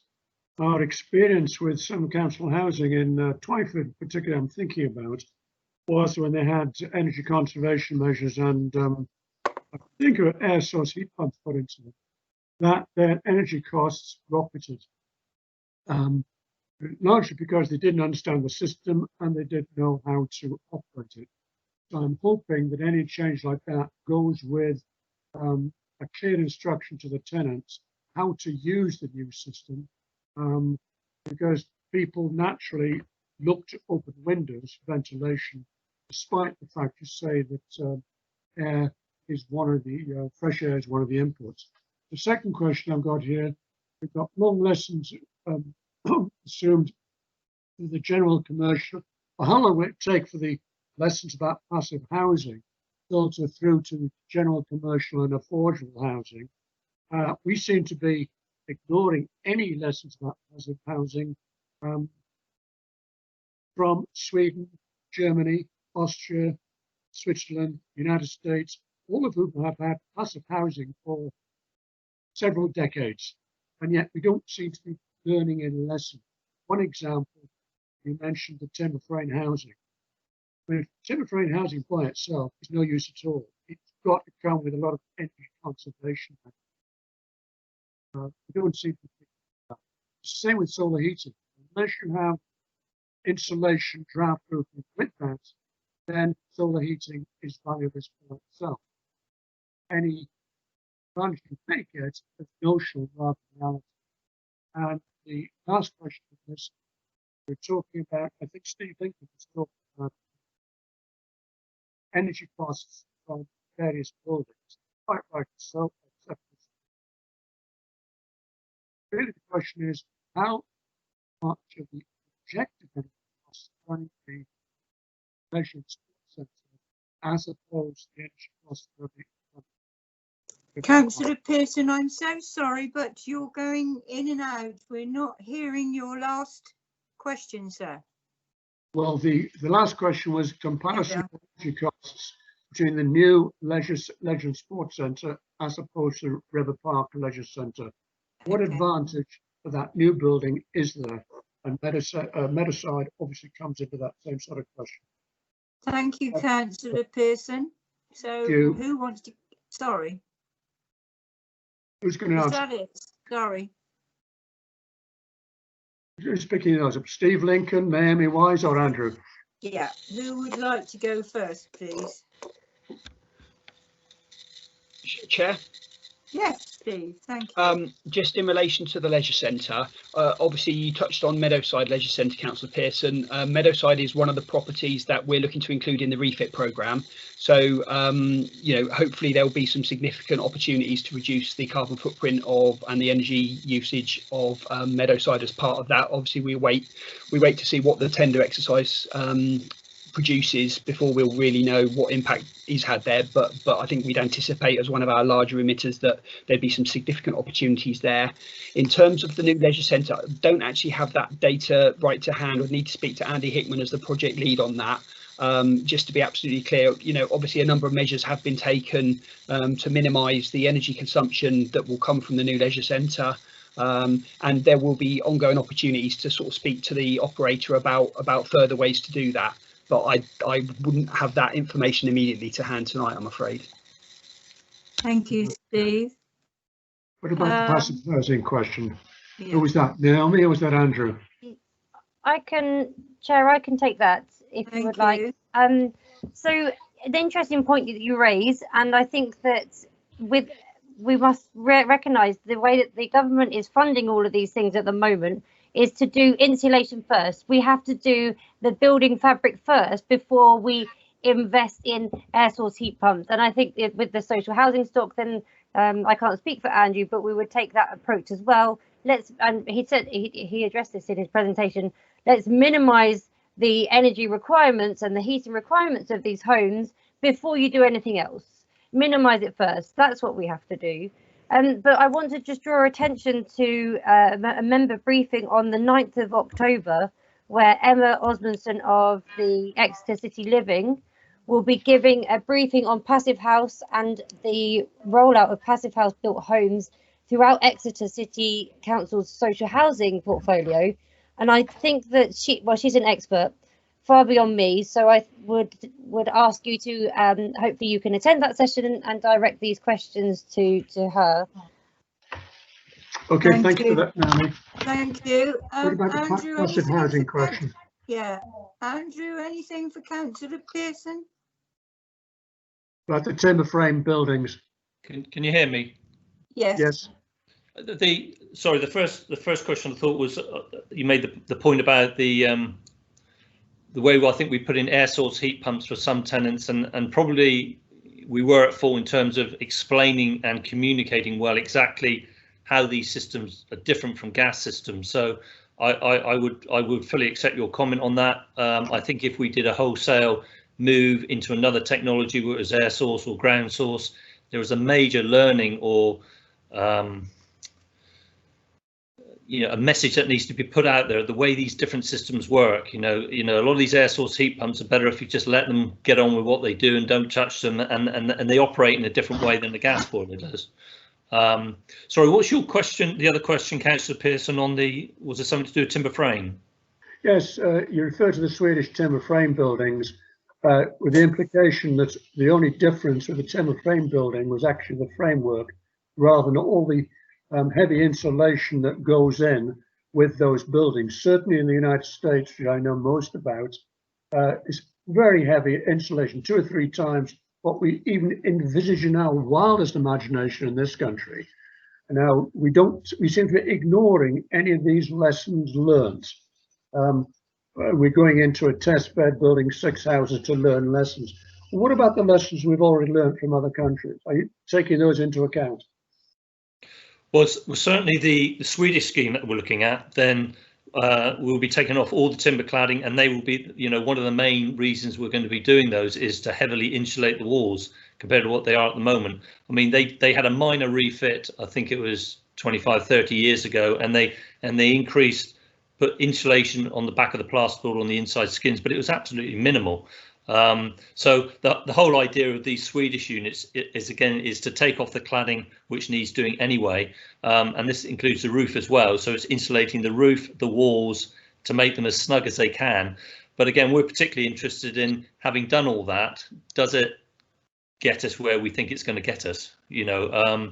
But we are working within the confines. It isn't like new build. We are working in the confines of what's there now. So we're working with the walls that are there, trying to pack as much insulation as we can into them, you know, and seeing if that gets us to where we want to be before we did the other 24. So, but I fully agree. You know, insulation is key. You know, it comes about what Naomi has just said. You know, we need to stop wasting the energy first, and then your heat demand is a lot less, and then you can come up with another solution in terms of how you heat the place. Yeah. Thank you, Yeah. Andrew. Appreciate Thank you it. all. Thank you, Councillor Pearson. Councillor Williams, you have a question. Yeah, actually, my heat source question was answered during the rest of the talk that's been. I think it was one of the ones about the LEAP Okay. sort of funding. Yeah. I just wanted to know, because you mentioned about it, people being eligible on benefits. Am I right that there are other groups who are eligible, people with like specific conditions such as things like asthma, or am I incorrect in that? I just wanted to clarify that. Thank you. Naomi? Yes, thank you, Chair. I will take that. I can send everyone that's interested the list of the criteria. It's not just people that are on benefits. Yes, if people have a condition such as asthma or cancer, blood conditions, there's a whole list. And anyone in financial difficulty as well. So I'm happy to share that. Lovely. It's a really broad scheme. Yeah. Thank you Thank so you. much. All right, Councillor Williams? Yep, that's brilliant. Thank you. Thank you. Councillor Naming?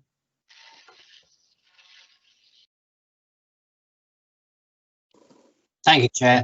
I'd like to sort of just reiterate what Naomi and Andrew have said, that it's the fabric that needs to be insulated first before we can start considering new forms of heating, because all these require, to be efficient, a very well insulated house.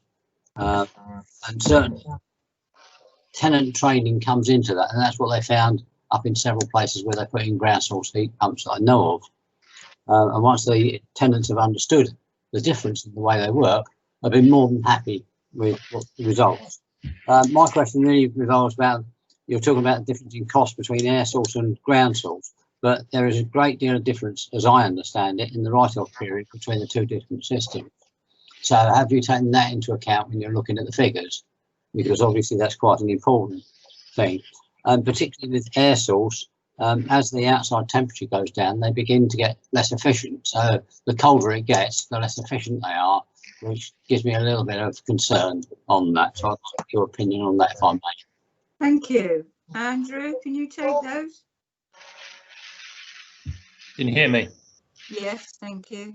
Yes, no, that the figures from that table that you're referring to, Councillor Laming, in terms of the difference in cost between air source heat pumps and ground source heat pumps is the straight installation cost. So it's not something, we haven't profiled ground source heat pumps over the 30-year business plan because we haven't got any. So whereas air source heat pumps have got a similar replacement cycle, we've taken I think 12 years or 15 years like gas boilers. But I totally agree. I mean, ground source heat pumps are reputed to have a much longer life cycle cost.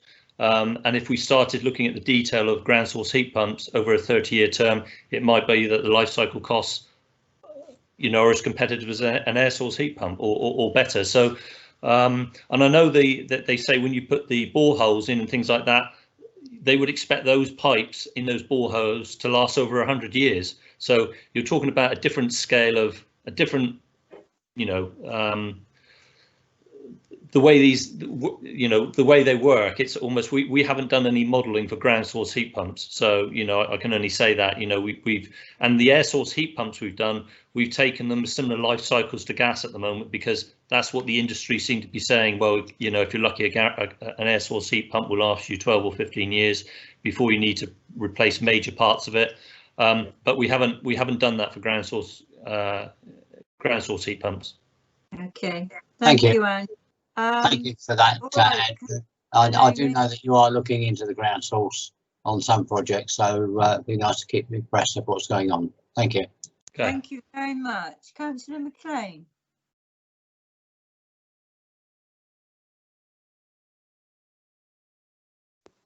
Really? Oh, it's getting bloody worse. Councillor Can you hear me? McLean? Can you hear me, Chair? I've got the black screen. and a No, deaf. you're coming through, sir, yes. Okay, mine was I think it was a very simple. The last time we looked at this, I think was 11 years ago, when it was decided that, or in fact, one of the major drivers was that we couldn't do anything because of the state of the roofs of the houses that we were going to fit the solar on. So somewhere historically there must be a report on all the council roofs that we've got and which way they face, which would, I think, probably make the work that's being done at the moment a lot shorter. So can I just have a confirmation? Sorry, Councillor McLean, you disappeared.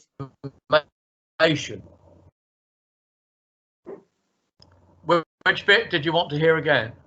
Could you just please ask, you said you want about confirmation? Yeah, confirmation that those reports are actually being used in the current project. Because if not, we're just going to spend money yet again. A roof structure isn't going to change much in 12 years. Right. So, you know, we could save ourselves an awful lot of time. Yeah. Because we failed last time in doing this. We should have done it and we didn't. Thank you, Councillor. Andrew? I believe we've still got those reports, and I think from memory it was about 40% of the stock could have PV with the right orientation and the right aspects. So I can't remember who did the report, but I know the report you mean. And again, yeah, there'll be no point doing any of that work again, because I suspect the technology will have improved, but where you can put them probably hasn't. So we would, yeah, not look to waste any time on doing surveys we don't need to do. Thank you for that response. That's great. Thank you. Thank you, Andrew. If there are no more councillors' comments, I'm going to go to the Cabinet member, Councillor Loney. I believe you're there, please.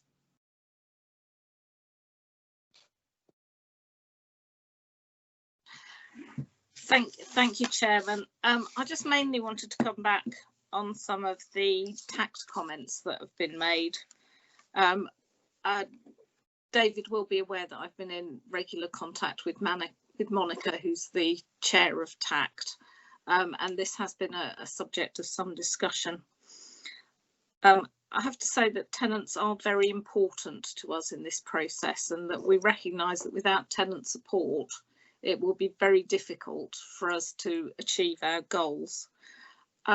Some of the ways we're looking to do that will be around the engagement we've got going forward. But I think it's important for us to recognise now that we will have to put an emphasis on packages of measures which reduce tenants' costs and are easy to use.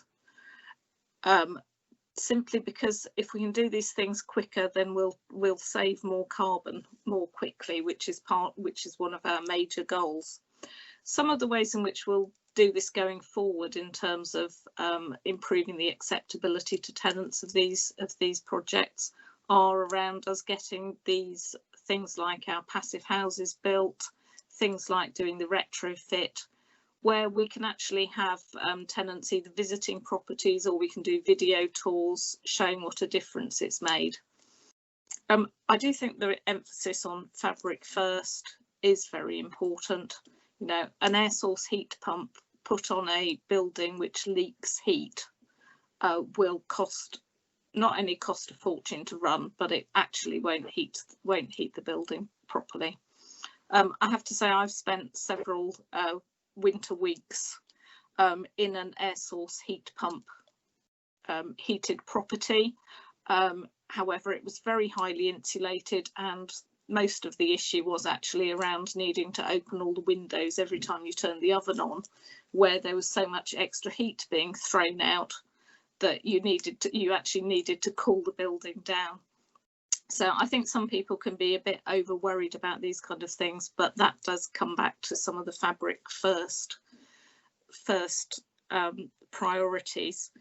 I also think for tenants that they need to think about the potential grants and other sources of income, which Naomi's highlighted.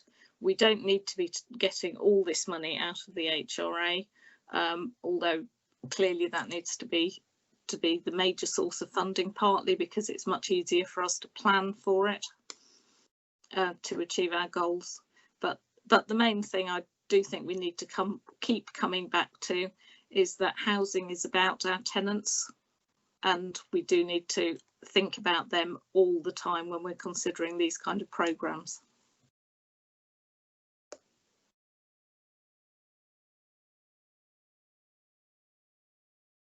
You're on mute, Chair. I apologise. Thank you, Councillor Lerney. Appreciate it. I don't believe there are any more questions from members, so I would like to go into debate, please. Can you please use, as always, the chat function to indicate your wish to address the meeting? So if anyone would like to go into debate, we will do that now. Matthew, do we have anyone at the present time?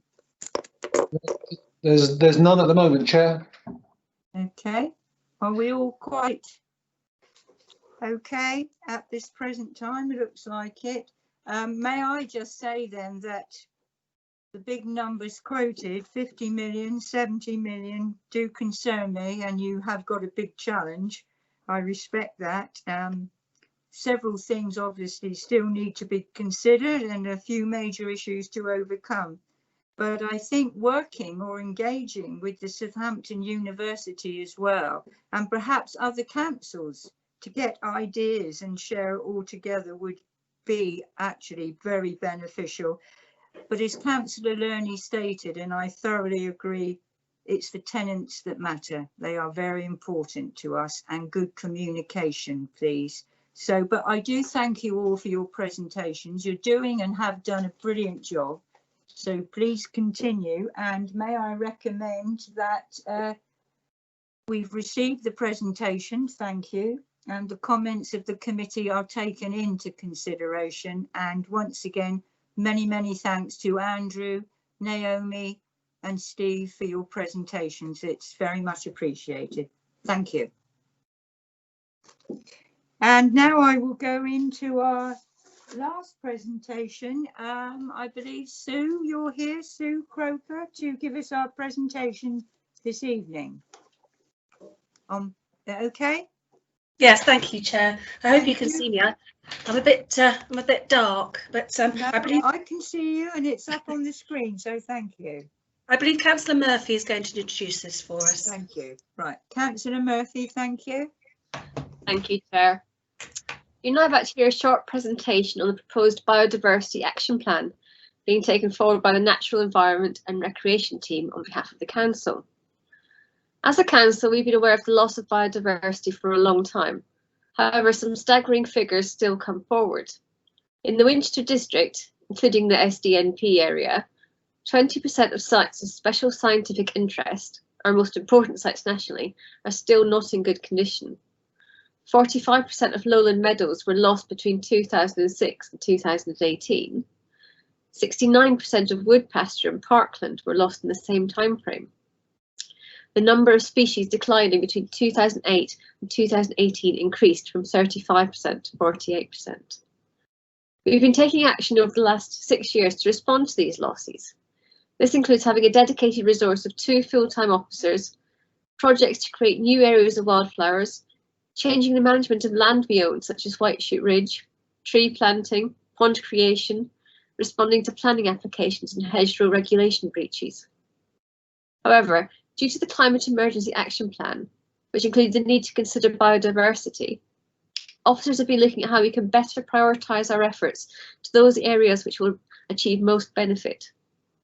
Due to limited resources and the need to take action now, WCC needs a more strategic approach, which focuses on actions that the Council has the ability to deliver directly. Therefore, we are proposing to produce a Biodiversity Action Plan. The aim of this presentation is to seek your input into the proposed plan before it goes to Cabinet in December. I'm now going to hand you over to Sue Croker, National Environment and Recreation Team Manager. Thank you. Thank you very much, Councillor, and good evening, everyone.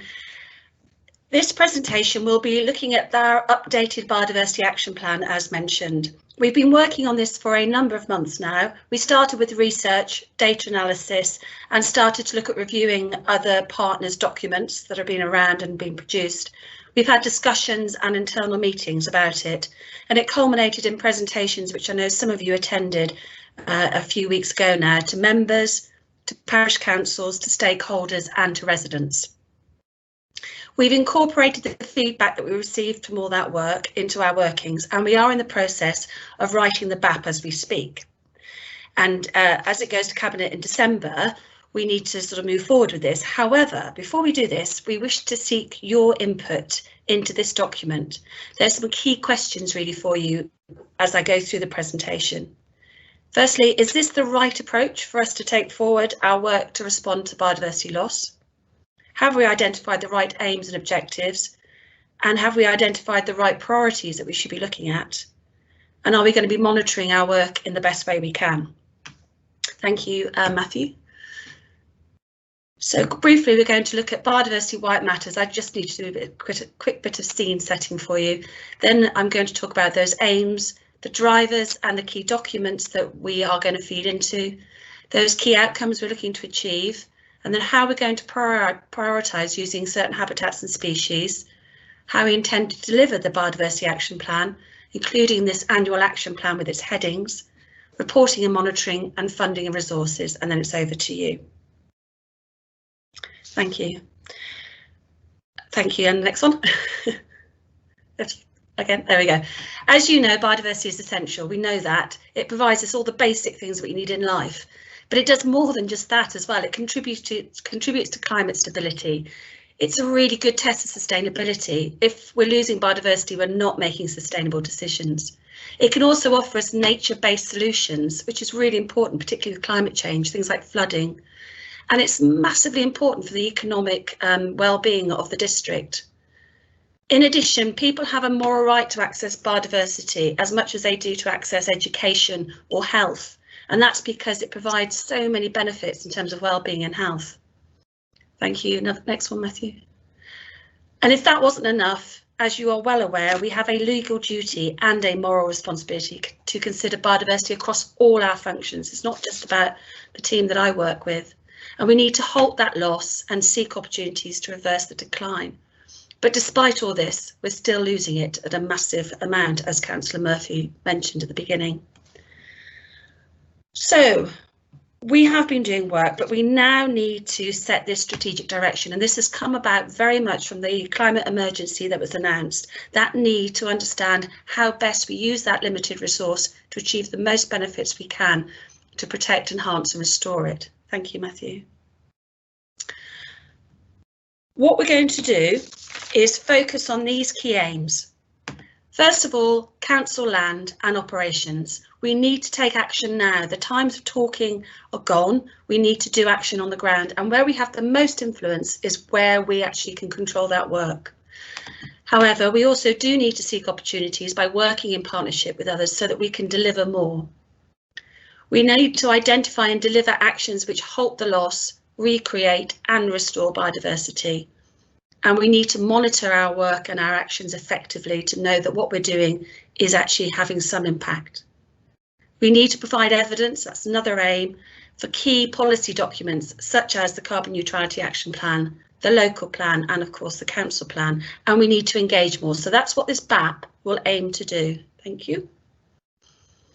The key drivers are obviously these awful figures that we see quite often daily basis about biodiversity loss, but also the council plan and the carbon neutrality plan, which demand that we take action and have identified some opportunities within those plans. There are also national drivers like the Environment Bill, which is changing our role slightly, and also things like biodiversity net gain and nutrient neutrality. So these are all forcing us to really take this into account now. This action plan will fit amongst a suite of documents, so it will support the local plan and the tree policy, but also it'll help other plans that maybe aren't quite as obvious, things like the playing pitch strategy and the housing strategy. It feeds into all of those, so it's one of a suite of documents that we need to be looking at. Thank you.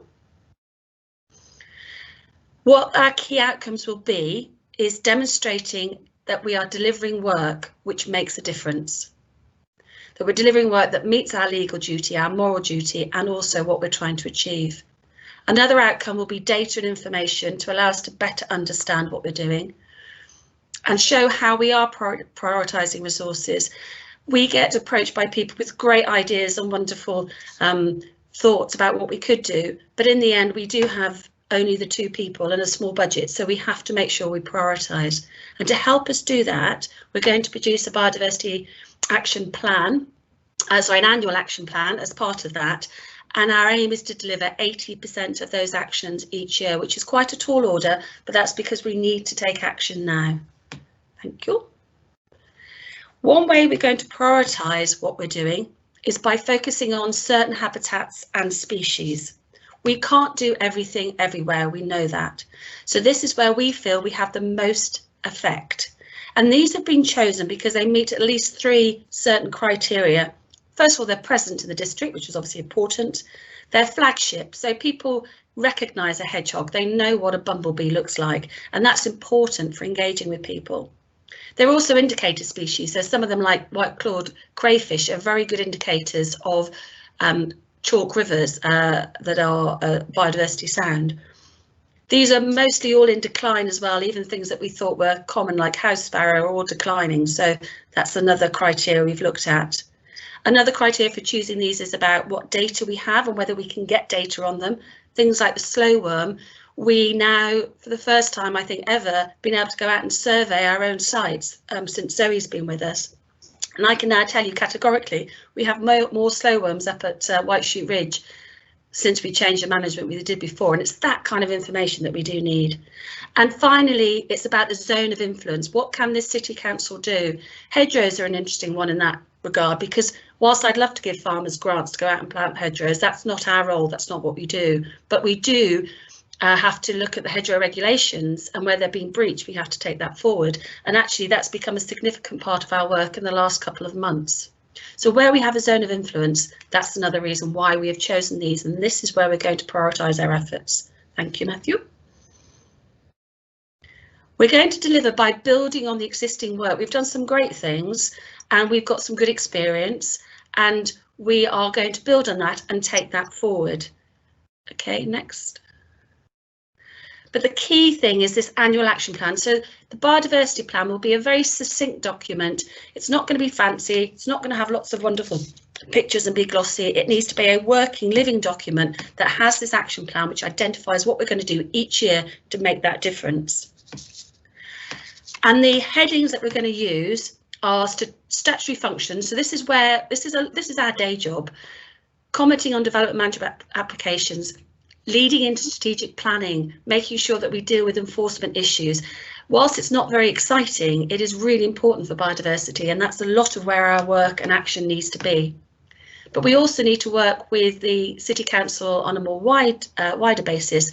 So the housing work that we've been doing with Zoe, talk about the re-roofing just now, we've been doing work with Swift boxes and bat tiles, and that's great. And there's opportunities there for, with the new housing, putting those things in at the beginning rather than retrofitting them. So there's lots of projects and things we could do there. The next heading will be managing our existing land holdings in partnership. We rely on people like the Wildlife Trust to deliver on the ground management for sites like Winnell Moors and St Faith's. And that's a really important action that we need to make sure that we are supporting them and working with them to get the best out of those sites. Where we can, we want to do some projects, things like the wildflower creations that we've been doing over the last 3 years is an example of that sort of project. And again, actions will be identified for those, as will habitat creation, like the pond we did at Green Acres, which is really important. Another heading is going to be what work that we can do with partners, volunteers and community groups, which would be a great way of getting more for less. And engagement is something that we really need to do more of, and we're hoping, if this all gets easier in life, some sort of biodiversity day to launch our action plan, which will be great because people could come and make a bird box and a bug house and see what a harvest mouse looks like and talk to people about bats and all those sorts of things. So this action plan will have those different headings, and each year we'll identify work priorities, and they'll be identified based on what we know to be important, resourcing, opportunities that come about, funding, etc. And that will also include information on timing, where the funding is coming from and who's going to lead it. So these actions that are identified must be delivered. Thank you. In terms of reporting and monitoring, we want to come back to the Carbon Neutrality Action Plan on an annual basis and update you on the actions that we've achieved. But also we want to continue with our survey programme and also using partner surveys and reports, because this gives us amazing information about the success of some of the things that we're doing. One thing we'd like to do is increase that public access to some of those reports and information, because at the moment we are working very much in the dark and people want to know what we're doing. And then moving on to funding, we have a limited annual budget for biodiversity, but we also have other budgets that we use. So the tree planting often comes out of the tree budget, or Naomi's very kindly found us some money this year, which is brilliant. Grounds maintenance contracts. So there are other ways that we can fund some of this work. The dedicated resource is great because we have that skill base already in the council. When I joined 6 years ago, we didn't have any ecological resource within the council. So we've gone from nothing to 2, which is brilliant. But we also need to look at more adventurous ways of getting funding. So sponsorship, partnership funding, using volunteers, working with them, community projects, grant applications if there are things available. And I need to keep reviewing our budget to make sure that we are using it the best way we can. And occasionally there will be budget requests that come through, and there's one that's going to come through for the Wildlife Trust in the next budget, the meeting, because we need them to deliver more for us. And actually they've not had an increase in funding for something like 10 or 15 years. So where we have to, we will ask for more money, but only when we absolutely have to. Thank you. So over to you. That was very quick. I rattled through it, but I know we're running out of time. What I want to know is, are we supporting the council's priorities, including the emergency, climate emergency, through this biodiversity action plan? Does it feed directly into the carbon neutrality action plan? Does it accord with the council plan? Will it support these other key documents that we need to work with? And will it fulfil our legal and moral duty? Over to you. Thank you, Sue. Appreciated. I'm going to take questions now, please. Matthew, do we have questions, please? Thank you, Chair. I've made a note of Councillor Gemmell and Councillor Reid so far, Chair. Right, thank you. Councillor Gemmell then, thank you. Oh, that was a little quick in. Yes. Basically, hello Susan, it's lovely to hear you again. I have great admiration and support for you and your efforts with this. You, I know, have got limited personnel. Have you thought of involving the local schools? Because I'm sure surveys on in various local areas can be maximised by using schools and some sort of annual prize or district prize whereby you're going to magnify the amount of people that go out and actually find, for instance, slow worm survey, things like that. I mean, I know about slow worms. I have them all the time in my dung heap. To my despair, I cannot use the things that I actually have rotted down because they're always bloody well nesting in it. But that sort of thing. The schools, I know I've got a daughter who's a zoologist, and the surveys we've done from hedgehog surveys to onwards, and you know, that by using the schools, I'm sure. So basically, have you thought of that and that sort of engagement, rather than, I know, doing it yourself, or even the wildlife, Hampshire Wildlife, and the support I've got for them in the Winnall Moors is amazing. Thank you for that. Went on a bit. No, that's lovely. No, I agree. There are sort of 2 types of surveying, really. There's the scientific that has to be done using quadrats, exactly the same areas, and you need expertise and knowledge to do that, and that's why it's helpful to have Zoe to do that. But there are other surveys that, yes, you can gain an awful lot of information from, and also raise awareness and get people passionate about wildlife. And there's some ideas. So we have done things with schools, for example, tree planting, but we haven't done surveys. But what we have done is a number of volunteers over a number of years now, particularly from Sparsholt, where they have a level of expertise and knowledge. And once we've trained them up and made sure they're okay operating on their own. They go out and do some surveys for us, which has been really successful. There's something called a BioBlitz, which is a really good public way of engaging with surveys, and we could certainly look at that as one of our actions. So yes, I think there are opportunities, and what we'd like to do each year is look at new ways of engaging with people and getting that information, whilst at the same time keeping in mind that, you know, the two officers have other jobs to do as well. So it's always that balance. But yes, I think it's a great idea. Thank you. Supplementary, please, Chair, if I may. I can see your hand. Thank you. Well, I wouldn't write off schools and technical expertise insofar as I am going back some time. I remember doing a survey for the effect of trampling on a chalk downland when I was doing A-levels. There were an awful lot of A-level sort of level who will do an awful will do quadrat sampling and will have learnt this as part of their actual courses for environmental studies as well. But I understand that juniors will be more enthusiastic about what they do find when they do find a newt, but you may find that the secondary schools can give you and Peter Simmons, I know, is very hot on stuff. I mean, they go out to Belize for it. You could encourage them to stay here. Very true, absolutely, yes, and they have got a very good environmental course there. So yes, that's a very good point, and I'll certainly take that on board. Thank you, Councillor Gemmell. You still got your hand raised, but I take it that's it. Thank you. That's it. Thank you. Thank you. Councillor Reid, please. Thank you, Chairman.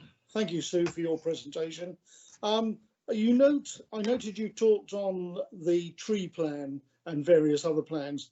Will these be standalone documents, or will they be linked into the local plan? With the local plan obviously about to be rewritten due to various circumstances from above, our greatest loss of biodiversity is going to be in developable areas. So it's important, in my view, that these plans are linked very closely with the new local plan as it's written. But it means to say the tree plans, etc., have all got to be ready to be inserted into the local plan. Is this a feasible task? Yes, I agree entirely with you, Councillor. It's essential that whatever we put forward within any of these plans, that we feed that into the local plan, and that is the most important document in terms of going forward. We've had issues in the past where, say, sites of importance for nature conservation have not been protected through the local plan, and therefore when it comes to development they go. So I agree entirely, it's very important, and yes, this action plan will feed into the local plan and also tie in with the tree policy, and that will also need to feed in. You're absolutely right. It's always a juggle in getting these things done, but I believe that certainly the BAP and the GI work is going forward, the green infrastructure work is definitely going forward. Trees are slightly difficult. We've had resourcing issues over the summer, as I'm sure you're aware, and one of the tree officers has now just handed his notice in, so we're back to that kind of recruitment again, but it's a really important piece of work for us to do, the policy. So yes, we are very mindful to move this forward. Thank you. Thank you, Chair. Thank you, Councillor Reid. If I may, Chair, if I may, yes, just make one further comment. Yes. The reason I said about linking it in and having the plans available, when we had the last local plan, the Gypsy and Traveller document came out as a separate document, and unfortunately we are paying a certain price for that late production. Okay, thank you, Councillor Reid. Matthew, I've got a feeling there are more councillors wanting to ask questions. Thank you, Chair. I've got three more during that last section. Councillor Hutchinson, Pearson and Weston. Thank you so much. Councillor Hutchinson. Thank you very much, Chair. Thank you very much, Susan, for your really excellent presentation. It's a pleasure to have a presentation like that.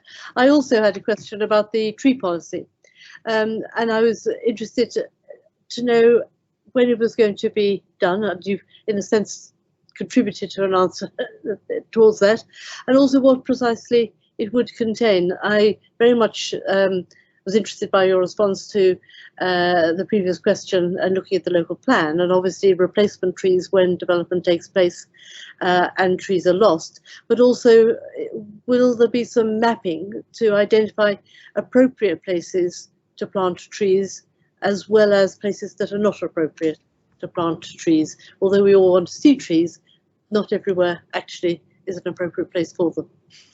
Thank you. Thank you, Councillor. Yes, the tree policy will be a very wide-ranging document looking at all our aspects of tree management. So that will include our response when we get things like, can you cut a branch back because it's dropping conkers on my car? What works we consider to be acceptable and what not? How people approach TPOs, tree preservation orders, trees and conservation areas, the whole gambit through to tree planting. And you're absolutely right, it's the right tree in the right place. That's really important. And there are opportunities. We're looking at potentially with the local plan calling for sites, like you call for sites for development. Why not call for sites for nature conservation? I believe that's something a member actually raised previously, and that's a nice idea. We do identify tree planting on our own sites each year, and we have an annual tree planting programme. We've had that for a number of years now. But because of the target within the climate emergency work, we are now upping that work, so it's at least 100 trees a year. And so each year the officers, when they lose trees or become aware of trees requirements, then we add that to the list, and we do that.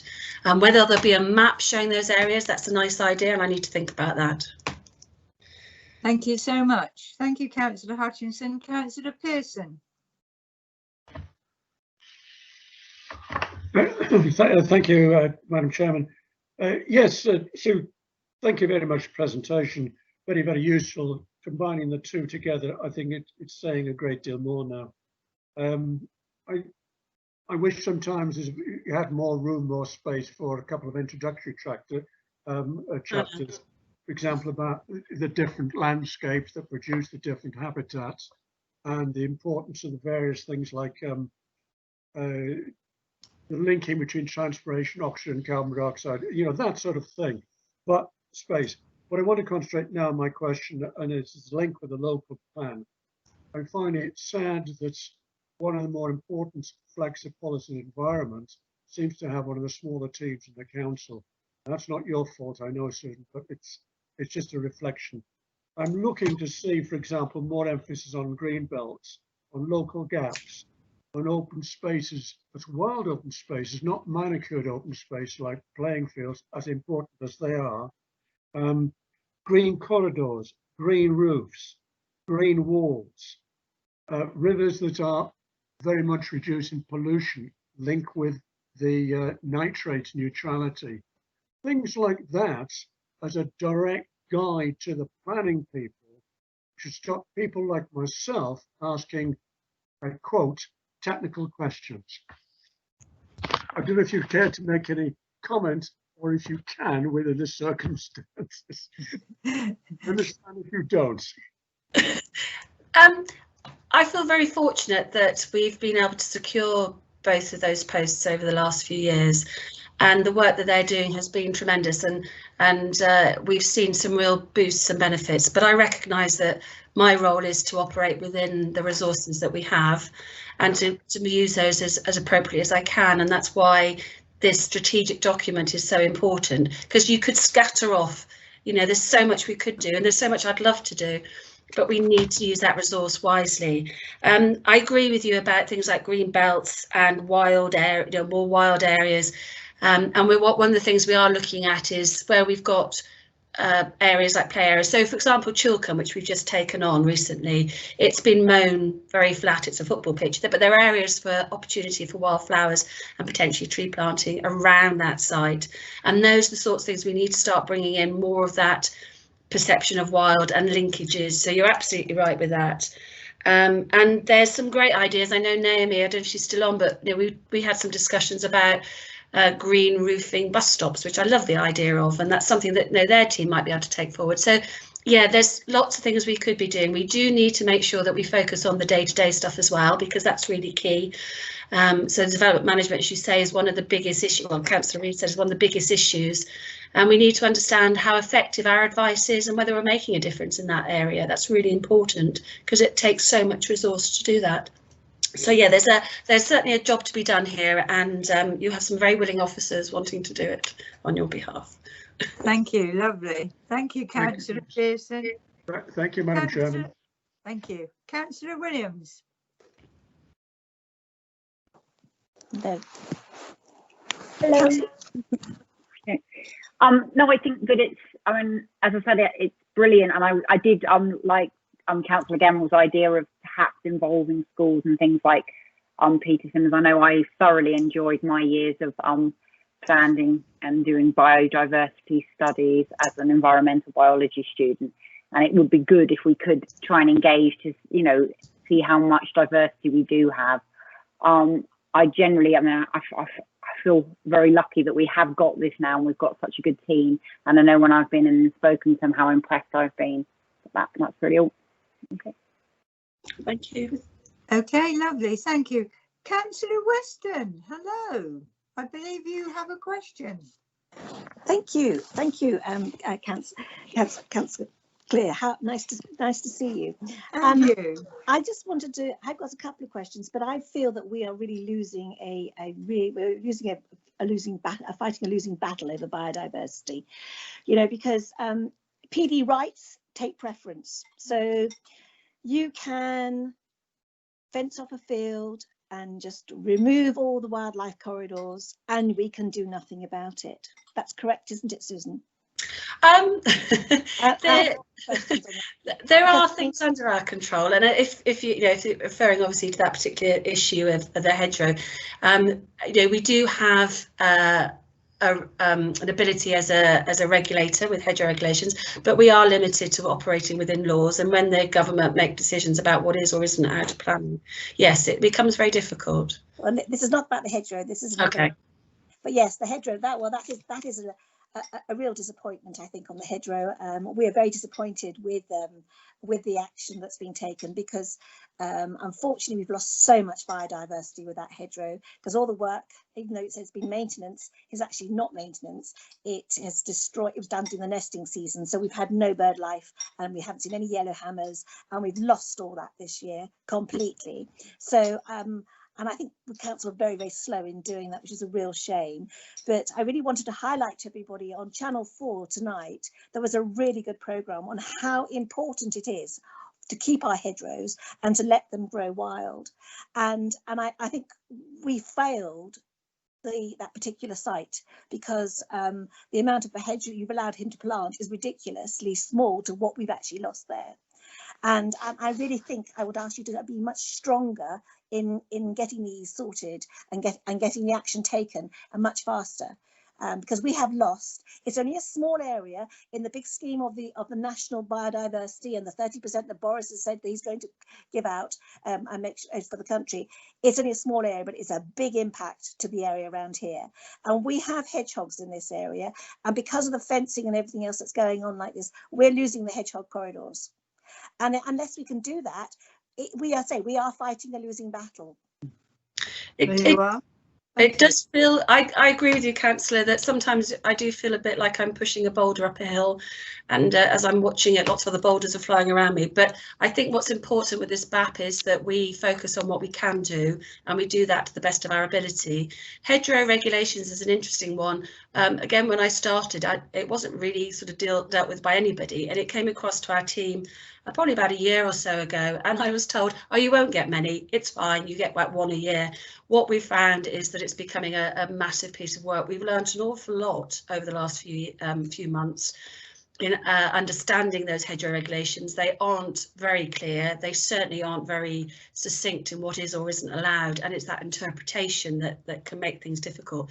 But I can assure you, as professional officers, I know that they are taking it all very seriously and are doing the best they can to achieve the best result, looking at outcomes rather than procedures. So, you're right that hedgerows are incredibly important, and they need our support where we can do it, but we also need to be pragmatic to make sure that we're focusing on those outcomes. But I'm happy to talk to you about the detail, obviously away from this meeting, about why we came to the decisions that we came to. I'm happy to do that. That's lovely. Let's make an appointment of that. Thank you, Councillor. I think it's really important. Thank you very much. Thanks, Councillor Weston. Appreciate it. Matthew, do I have any other councillors with Just questions? Councillor McLean, Chair. Okay, Councillor McLean, and then I will ask Councillor Murphy if she'd like to pass any more comments before we move into debate. So, Councillor McLean, thank you. Thank you, Chair. Can you hear me okay? Yes, thank you. Thank you. Sue, good evening. Thank you for the work you do on the North Pond. Thank you for your help. The thing that worries me is we have in part of my ward, Durley, where we had recently had the coppice, which you may or may not be aware of, where over the space of a weekend, a complete piece of woodland was stripped out because somebody wanted to put 3 holiday homes on it. And we tried to get in touch with enforcement and all the other things we needed to do to try and get it stopped. And it happened. And we're now into the stage of having to say, how do we put it right? So my question is, what strength will your document or will the document have and the process have to stop this sort of, dare I say, biodiversity robbery happening, which is what it is? Thank you, Sue. I wonder if you can help with that. Yes, thank you for that. And I agree, it's very sad. We've seen some rather horrific destructions of habitat ourselves recently, and it makes me very sad that it happens. And unfortunately, unless people value biodiversity over other requirements in the world, then we will often be faced with these. We do have some statutory abilities. Enforcement, I know, are engaged with a number of sites, and they are very, very crucial to sort of taking this sort of thing forward. It is very hard, and people know we have the same issue with trees. Sometimes people know that do it on a weekend, and we aren't there, but we don't have the resource to be able to respond sort of 24/7. So the document will not have any real power. It's more about making sure that we are putting our efforts to the best way we can so that we could achieve the greatest priorities. And we will always have losses, but we also hope that where we need to focus as a council is where we can make a difference. And I hope that this document will help us. Well, I know this document will help us have that strategic understanding and demonstrate that we are doing some good things, even though we can't control everything. And I would love that, to have the power to go out and stop people doing these things, but we don't have those powers. If I may, as a sort of a secondary, I think, a question. When Bishop's Waltham wrote its version of its plan, one of our councillors suggested that all fences should have a 6-inch gap at the bottom to allow hedgehogs. Yeah. Or Robert Shields. So hedgehogs could travel from garden to garden. I see no sign of that, particularly on new developments. And is this, again, part of the documents being prepared? Should we not be selling these ideas to the planning committee? Oh, yes, absolutely. That's me done for the evening. Thank you. No, I agree entirely. There's some little things that you could do that would make a difference, and that is a classic example. It doesn't take much to get a panel with a bit of a gap in it for a little hedgehog trail. Yes, and these are things, again, we need to, where's our biggest priority? Is it on access for hedgehogs? Is it on something else? And that's what we need to work our way through. And but I agree with you that we did do a little mini project on hedgehogs to test it out near St Matthew's Field, and that was really successful. And we had a student who did that for us. So again, I think there are some wins that we can absolutely do, and that's what we need to focus on. Where can we make that difference and driving that forward? And we're better off doing less and doing it well than spreading ourselves too thinly, which is what this BAP is all about. Yes, just little differences will do it all. Yeah, it'll help. Yeah, well, it'll. Thank you, Sue. I'm just going to ask Councillor Murphy if she wishes to come back with any comments before we go into debate, please. Yes, I mean, I think it's great that we're also united in our desire to for the diversity, to protect the biodiversity. We're going to do all we can, and I really want to say thanks to Sue and her team, because they work so hard and they don't have enough resources, and they do such a fantastic job. So I'd really just again like to pass my thanks on to all of them. Well done. Thank you, Councillor Murphy. So I will now move councillors into debate, please. Would anyone like to say anything in debate? Thank you. Matthew, anybody? Nothing indicated, Chair. No? Well, I'd just like to say biodiversity, well, to me, it's a total variety of all life, including humans, obviously. And I think we all need, and I think we all know to think more carefully, because I feel biodiversity is dropping everywhere. So if we can help in any way, no matter how small, we should try. And Sue, I thank you. I think Winchester Council, we should all be so pleased to have somebody so passionate as you and your team. And I, for one, support you wholeheartedly. And I think you'll find that the committee this evening support you wholeheartedly. So thank you, Sue. Thank you, Councillor Murphy. Very much appreciated. And we'll be looking forward to you coming back and giving us an update soon. So many, many thanks. You're welcome, and thank you very much. Thank you.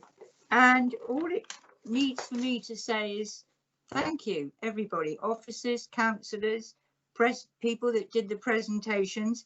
And that concludes the formal business for this evening. Thank you again for attending this virtual meeting. And I send my very best wishes to you all. Thank you once again. Good night.